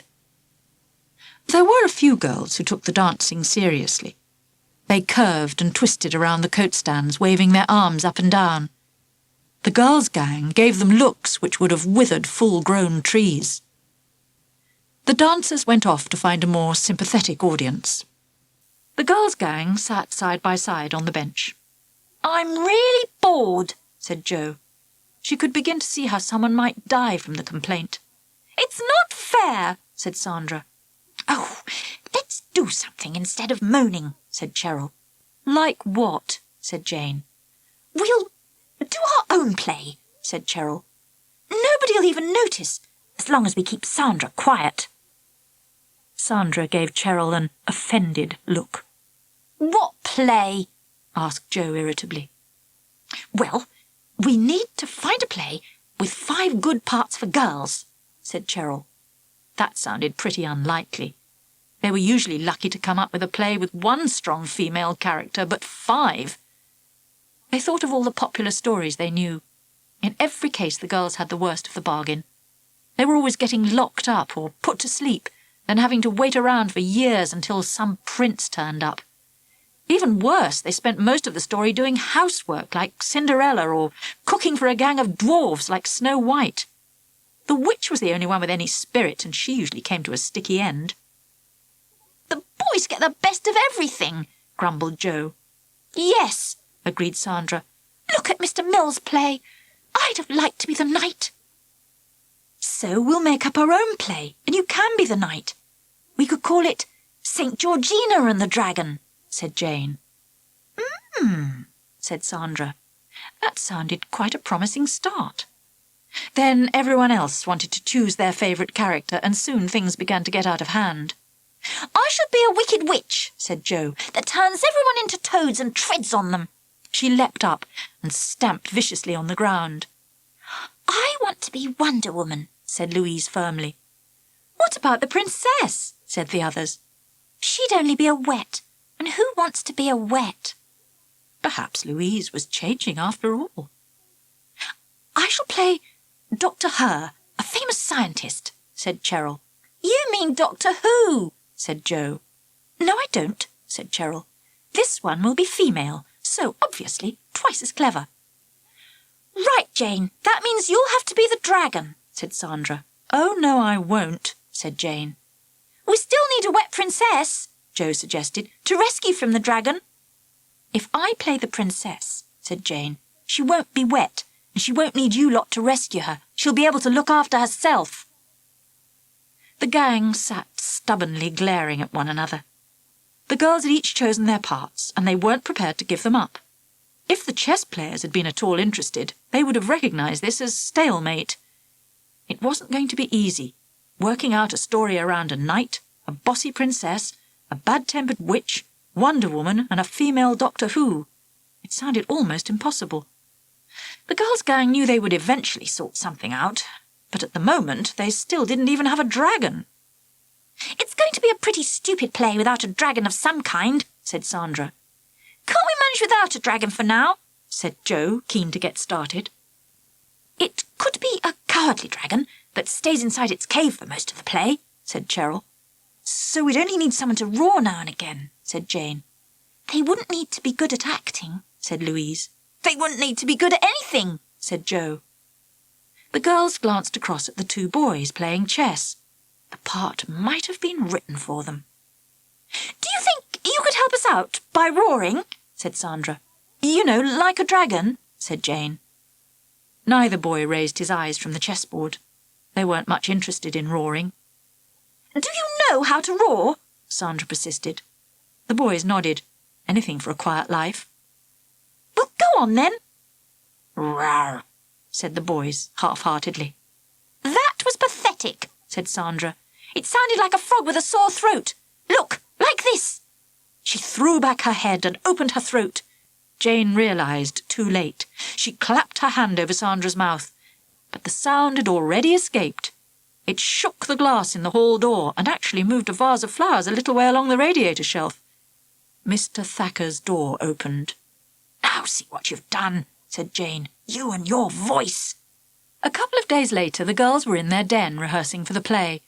They had been working very hard because they wanted this play to be perfect. But at the moment, there was still a lot of disagreement about the plot.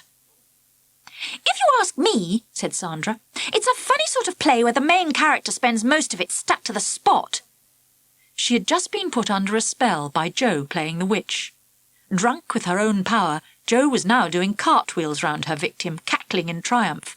Sandra considered this a stupid way to play the part. Whoever heard of an acrobatic witch? It doesn't need to stop you from speaking, said Cheryl. I don't come on until nearly the end, and I'm not complaining. But I'm supposed to be the hero, said Sandra, throwing her sword to the floor. Heroine, Jane corrected her. Jane was also sulking. Sandra had tied her to a tree. She was expected to stay there for the rest of the play, and she didn't like the idea. This is the only fair way of working it out, said Cheryl. If we let you kill off the dragon, there'll be nothing for the rest of us to do. And we all want to have a go at the dragon, said Jo. What dragon? Said Sandra sharply. We don't have a dragon yet, in case you've forgotten. The girls sat and thought about all this. Although they each felt their own role in the play wasn't as much as their talents deserved, they could see Cheryl's point. They wanted it to be fair. And Sandra was right too. They had to find a dragon from somewhere.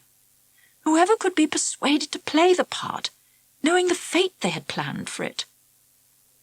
"What we need," said Cheryl, "is someone really big." "With a deep voice," said Jo.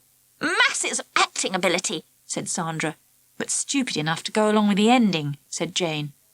"Or stupid enough to be tricked into the ending," said Cheryl.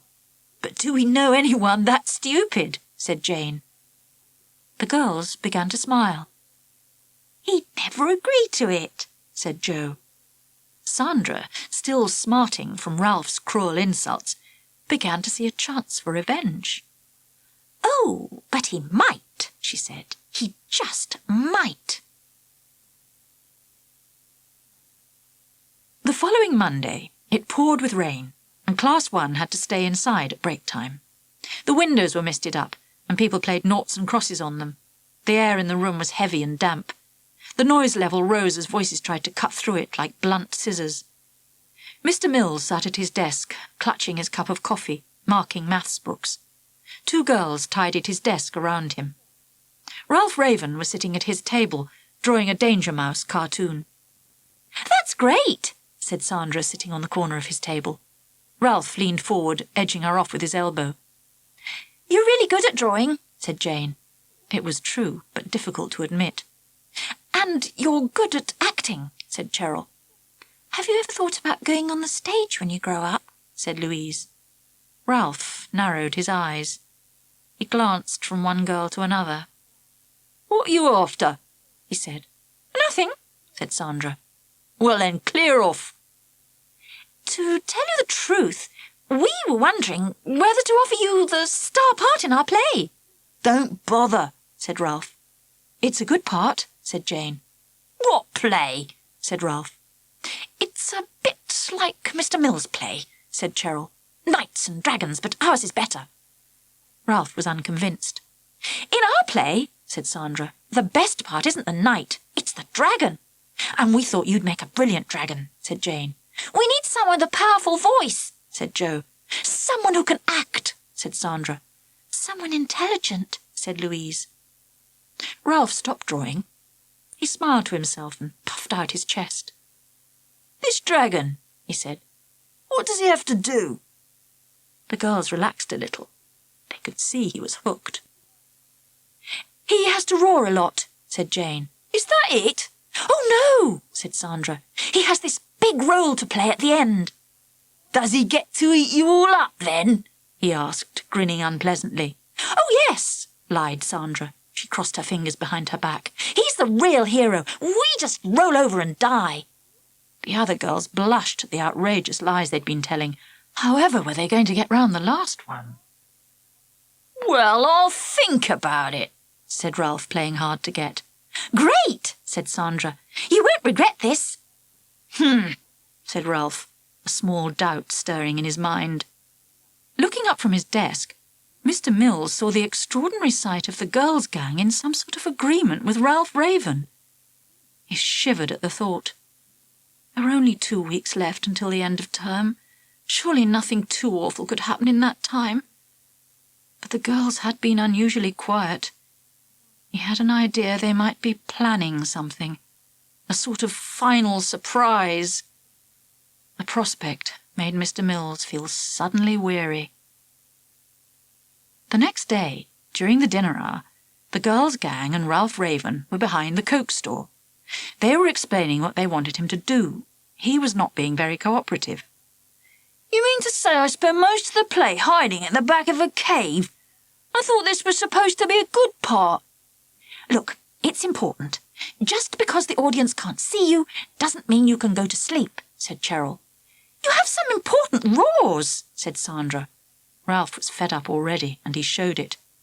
"If it's too difficult," said Jane, "we could always find someone else." "Never mind, get on with it," he said. He wasn't that fed up yet. "You have to roar in all the right places," said Jo. "You'd better give me a copy of your lines," said Ralph wearily. "Oh, we haven't got any lines," said Cheryl. "We make them up as we go along." "So how do I know when to roar?" said Ralph, as if speaking to an idiot, when I'm stuck at the back of the cave. I'll poke you, said Cheryl. You can clear off, said Ralph. He'd had enough of these girls. Let's have a practice, said Jane quickly.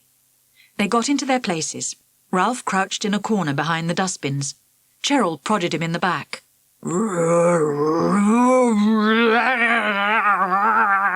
It went on and on. All right, that's enough. We'll never get through it at this rate, said Cheryl. But Sandra was impressed. Ralph's roar had brought 2 dinner ladies and several infants rushing over to see who was being murdered. Nevertheless, she realised it was going to be difficult controlling Ralph's enthusiasm, not to mention the problem of what to tell him about the ending. As if reading her thoughts, Ralph said, When can we practice the bit where I come out? Oh, there's plenty of time for that, said Sandra uncomfortably. We'll do your bit tomorrow. She was still saying that at the end of the week, and Ralph was getting impatient. Fortunately, it was close to the performance of Mr. Mill's play, which was fixed for the following Monday afternoon. This helped to keep Ralph rather busy. He was playing a knight who had a vicious sword fight with Stuart Harvey, another knight. Judging by the number of broken swords, the acting must have been very convincing. Mr. Mills prayed each day that they would reach Monday without anyone damaging themselves. 2 people had dropped out after complaints from their mothers about bruises and ripped sweaters. Even some of the boys themselves thought it was getting a bit rough. Miss Williams had thrown the girls' gang out of her dance group. It had proved impossible to prevent Jo from uprooting herself and going for a walkabout whenever she felt like it. For goodness sake, child, you're supposed to be a living tree, said Miss Williams. You look as if you've been struck by lightning. Jo had become bored with practices. She was doing handstands against the kiln room door, and the other girls had lost interest too. One afternoon, Miss Williams chopped them down with some sharp glances and equally cutting remarks. We've got far too many trees, she said. Let's get rid of the dead wood. You 5 can go. The girls didn't mind in the least. It gave them more time to devote to their own rehearsals. On Monday, St. George and the Dragon, Class 1's play, was performed in the hall for the rest of the school. The girls' gang agreed it was okay, but they thought there was too much fighting. It looked to them like a good excuse for the boys to try to chop off each other's heads. The infants had loved it. Mr. Mills was relieved that everyone had escaped unhurt. Next year, he thought, he would choose something a little less violent. Cinderella or Snow White, a play with nice parts for the girls. It was the end of the afternoon. Mr. Mills was sitting at his desk relaxing. Only 4 days left to the end of term. The girls' gang gathered around him. Sir, are you in a good mood? Sandra asked. Mr. Mills hated those words. In his experience, they always meant trouble. Why? Well, it's like this, sir. We were wondering whether... Mr. Mills hadn't the heart to refuse. It was decided that the girls' gang, with Ralph Raven as the dragon, would perform their play for the rest of the class on Thursday, the day before the end of term. They assured him it was well organised. All they needed from him were 1 or 2 school costumes. For some reason he couldn't begin to fathom the use of the scramble net. It was lying gathering dust in a corner of the classroom. It hadn't been put away from sports day. On Wednesday, Ralph was still asking the girls when they were going to work on his last scene. We haven't done my bit yet, he reminded them. Don't worry about it, said Cheryl.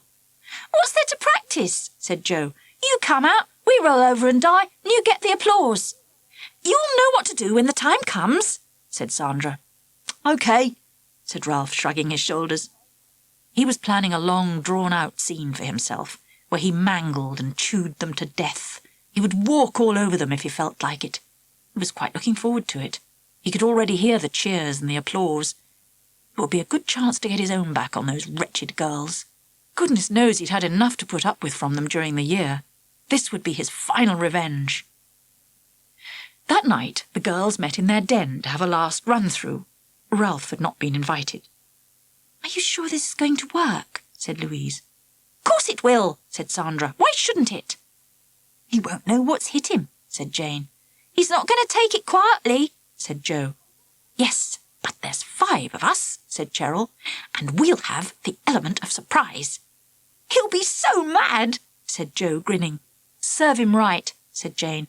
Think of what we've had to put up with from him this year. The girls sat for a moment, remembering some of those times. Yes, they each thought, this would show Ralph Raven once and for all. This would be their final revenge. After lunch on Thursday, the girls set out their scenery and props. Ralph was being quite helpful. He seemed nearly as excited as the girls. Even Sandra felt a twinge of guilt. It was too late now. The rest of Class 1 were coming in, giggling and pink-faced. They sat, then swapped seats and nudged each other in anticipation. "All right, settle down," said Mr. Mills. "Stuart Harvey, put those sweets away. This isn't a cinema." At last, everyone was ready. Sandra stepped forward, dressed as a knight. She proudly announced, "Saint Georgina and the Dragon, a one-act play by the Girls' Gang, including Ralph Raven as the Dragon Damsel Slayer." And the play began.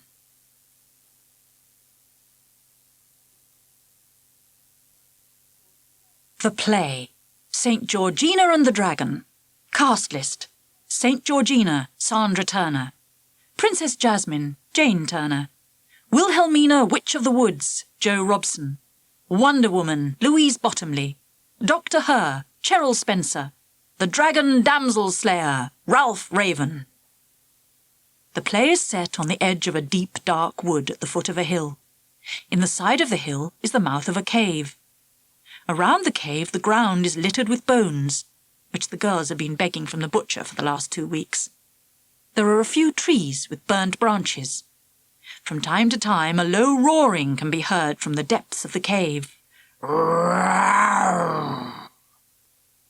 Close by the cave, a princess is leaning against a tree, carving a piece of wood with a penknife. A knight in shining cardboard armour approaches riding a horse, Louise's sister's hobby horse.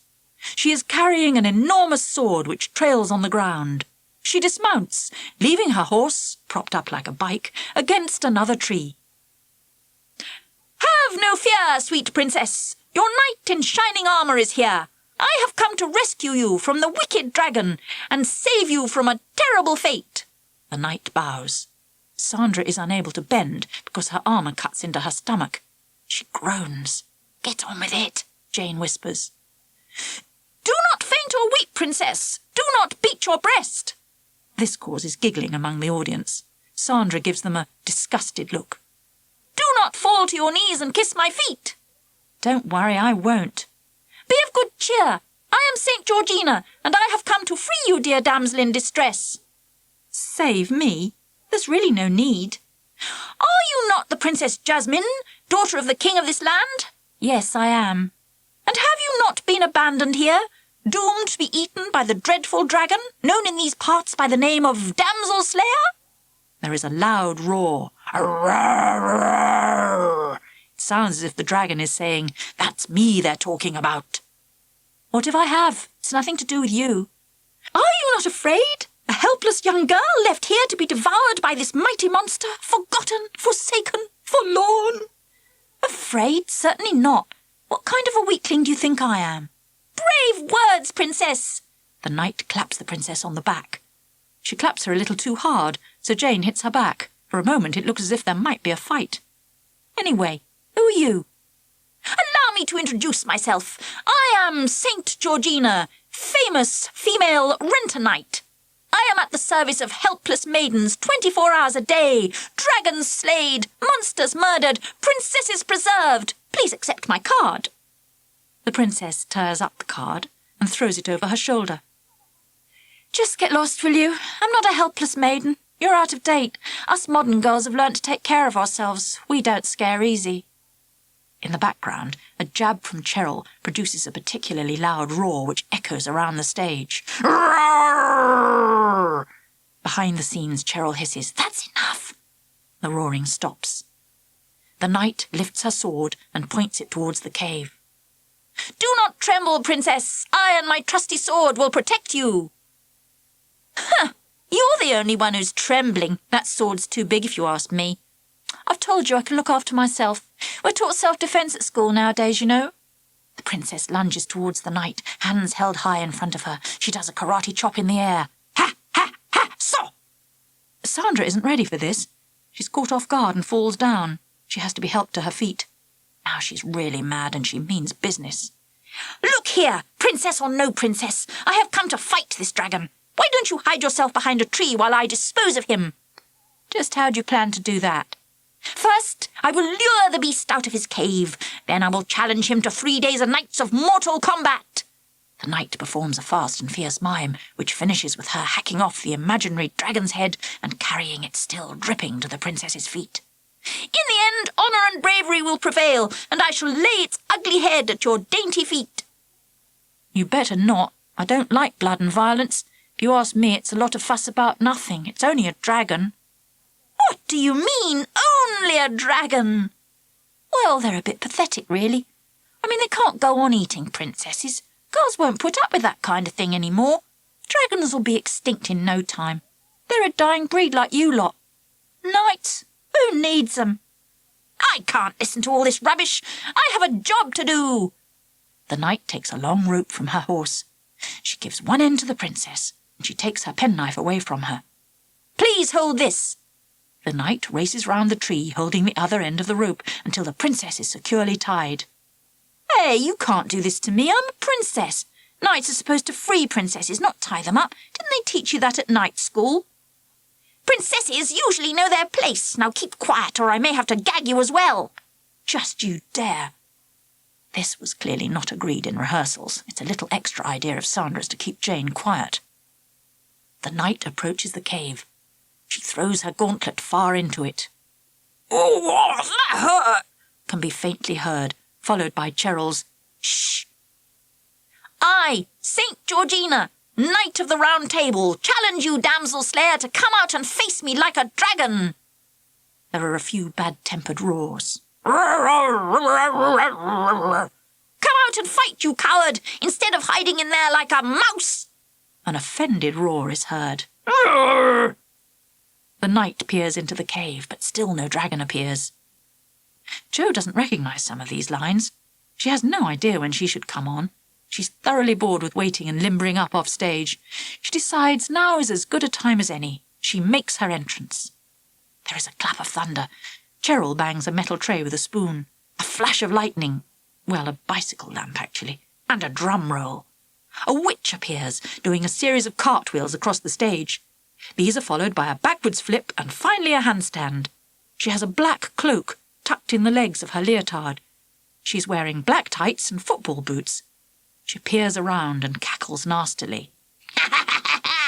This looks like the place. Now who are you, may I ask? No, you may not. We were here first.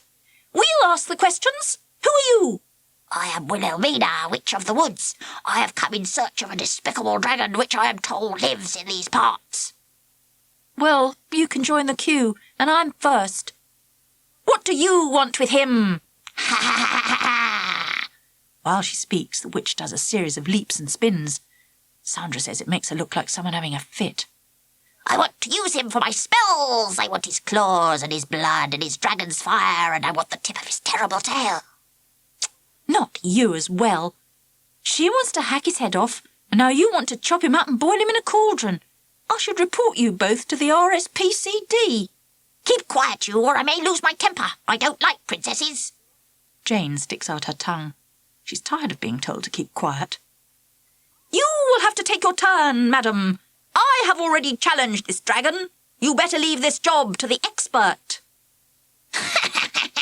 You armour-plated idiot. This is my dragon now. Make another move and it may be your last. The witch points a finger at the knight like a loaded gun. Now look here! The knight steps forward, threatening the witch with her sword. The witch jabs a bony finger at her. The knight stops dead, apparently stuck to the spot. Let me go, you wizened old crone! Flattery will get you nowhere. Ha ha ha! She cackles in triumph while doing cartwheels around her victim. Pretty clever trick, huh? Be careful, or next time I may turn you into a toad. That might be an improvement.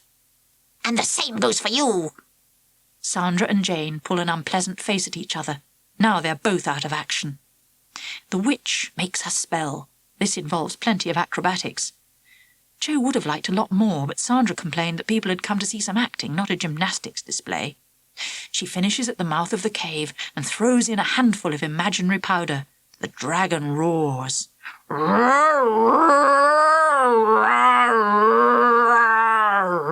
The noise is deafening. The witch retreats behind a tree until it dies down. Just then, a young woman sprints out of the woods. She turns around 3 times and then stands before them. She's wearing a strange costume, red, yellow and blue. Her entrance is accompanied by the Wonder Woman theme tune. And who are you supposed to be? My name is Wonder Woman. Humming the Wonder Woman tune, she does several turns and wards off imaginary bullets with her wristbands. Wonder Woman? Are you kidding? Wonder Woman is a real heroine. She is beautiful, wise, swift and strong. She is sworn to overcome evil wherever it occurs. Then why are you wearing that ridiculous outfit? This is part of my magic. So you're a witch, really? I'm not a witch. I'm an Amazon. Wonder Woman demonstrates her powers. She fells a cardboard tree with one blow. She spins her crown across the clearing to the princess, who catches it and puts it on. She picks up the witch and swings her above her head. Well, almost clear of the ground. Hey, put me down. You can't do this to me. I'm Wilhelmina, Witch of the Woods. Wonder Woman dusts off her hands. Now perhaps you'd better tell me what's going on. We were here first. We'll ask the questions. Yeah. What are you doing here? I was visiting my mother on Paradise Island when I received a message via mental radio. England is under attack. Suspect extraterrestrial terror. Lose no time. Go there at once. And so I flew straight here. For all we know, the whole universe may be in danger. A low rumbling is heard in the depths of the cave. It sounds as if the dragon is getting hungry or has fallen asleep and is snoring. Merciful Minerva, you better leave this to me. Wonder Woman prepares to do battle. But it's only a dragon. I don't know what all the fuss is about. Why don't you go and find some aliens to wrestle with? Everything is under control, my control. Go away before I turn you into an extraterrestrial toad. The witch points her finger at Wonder Woman. Wonder Woman takes out her golden lasso, and before the witch can do a double backflip, she has tied her to a tree. Now the princess and the witch are securely tied up, and the knight is rooted to the spot. You'll regret this, you underdressed Amazon. You'll never capture the dragon without me. Listen, we could do a deal. My magic and your muscle, we could take over the world. We could call ourselves Wonder Witches. There'd be no stopping us. Wonder Woman leaps up onto the cave. With her bare fingers, she tries to break open the solid rock. The dragon roars. Roar! The cave shudders. Wonder Woman is thrown down into the clearing. This is the cue for Dr. Her's entrance. She appears behind a stage block which she pushes on. It is decorated to look like a telephone box. Dr. Her steps out, dressed in a black suit and a top hat. Suffering Sappho, who are you? Yes, who are you? Permit me to introduce myself. Dr. Her, scientist and astral traveller. I have just arrived in my time capsule. I call her Tard Her. Can I be of any assistance to you? All the others talk at the same time. Set me free, will you? If you would free me, Doctor, I would soon see off this dragon. Knights are trained for this kind of work. Get me out of here. She stamps her foot. This is my dragon. If you would please free me, Doctor. Dr. Her puts up her hands. Silence, please. Together we can resolve these difficulties. Every problem has a solution. If we use our intelligence, each of us wants to defeat the dragon, correct? They all mutter, yes. Then why fight between ourselves? We should combine our strength and energy to combat the enemy. You mean we should join together? Exactly my point. Remember, girls should always stick together. For this job we need the girls' gang. Wonder Woman unties the witch, who frees the knight from her spell, who unties the princess from the tree. The girls take off part of their costumes. Underneath, they are wearing the letters GG on their T-shirts. They gather round Cheryl and move to the front of the stage. They lower their voices as if they're letting the audience in on a secret. Now, let us consider the problem. In the cave, we have a dragon. The others nod. The dragon won't come out. The others shake their heads. So, how can we tempt him out? The others look puzzled. What do dragons like? Princesses, but we tried that. It didn't work. What kind of princesses do dragons like? Weeping and wailing princesses? Tied to a tree? Exactly. The girls' gang turns to the audience. Shall we try it? They ask. Yes! Shouts the audience. Jane stands in front of a tree, hands behind her back. Sandra and Cheryl climb on top of the cave. Cheryl is carrying something rolled up in her hand. Louise and Joe hide behind the cave. Oh, help! Help, save me! Cries Jane. This is the agreed cue for Ralph's long-awaited entrance. About time, he thinks to himself. He's stiff from crouching and he has a sore throat. The enormous mask the girls have made for him is like a hothouse. He has to keep lifting it up to cool off. But now is his moment of glory. He doesn't plan to waste it. He staggers to the mouth of the cave, growling, "Roar!" He stands there to give the audience time to appreciate his magnificent appearance before he launches his attack. Cheryl and Sandra are stretching out a huge net. They point to Ralph as if to say, "Shall we?" "Yes!" yell the audience. Some of them also shout, "Behind you!" and "Look out!" They jab their fingers at Ralph. They certainly seem to be excited, he thinks. Everyone is shouting. You'd think it was a rotten pantomime. But inside the mask, Ralph can't really make out what they're saying. "Oh, help! Help, save me!" cries Jane. Ralph lurches towards her, arms outstretched. "Quick! Now!" she calls. Cheryl and Sandra drop the net. It falls over him. Ralph is caught like a giant fly. He can't make out what's happening. Next, Joe does a rugby tackle which fells him to the ground. Ralph struggles. He's totally unable to see what's going on. He wraps himself even tighter in the net. All 5 girls drop to the floor. They roll Ralph up like a carpet. They stand around him, hands clasped above their heads. They are the champions. Each girl has a foot on him. This is the final humiliation, he thinks. But the girls haven't finished yet. The 5 Amazons lift Ralph struggling up onto their shoulders. Then they begin a lap of honour around the stage, humming a marching tune. They sing, "Girls are the greatest." The clapping is deafening. Everyone is cheering, even Mr. Mills. Ralph thinks he must be going mad. This wasn't supposed to happen. Nobody said anything about this to him. The girls swing Ralph back and forth and pretend they might throw him into the audience. "Shall we? Shall we?" they ask. "Yes!" cries the audience. There seems to be no limit to their heartlessness. They could cheerfully have watched whole families of Christians being sacrificed to the lions. But now the girls have had their revenge. Ralph is heavy, and they lower their prize gently to the floor. Despite Ralph's kicking, they manage to free him.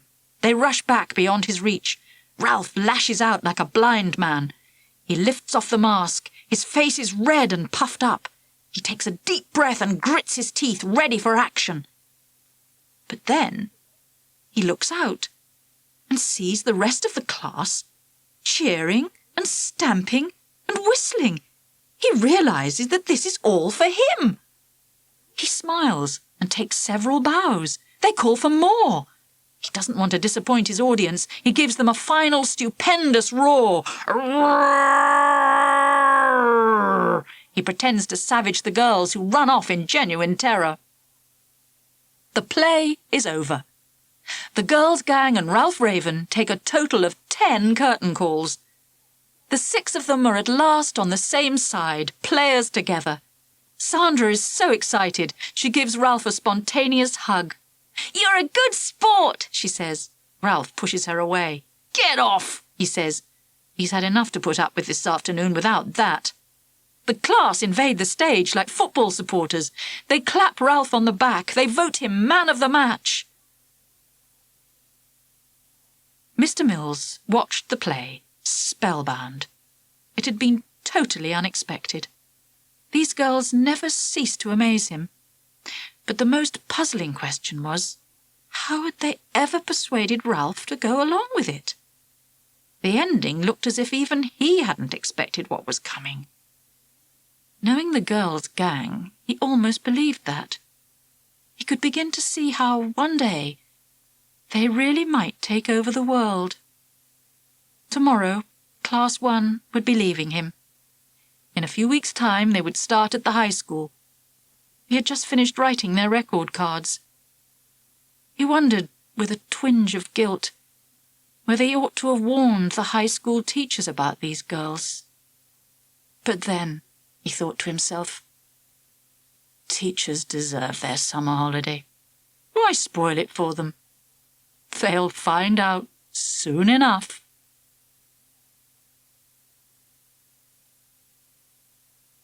That was The Girls' Gang by Rose Impey. Read by Judy Bennett.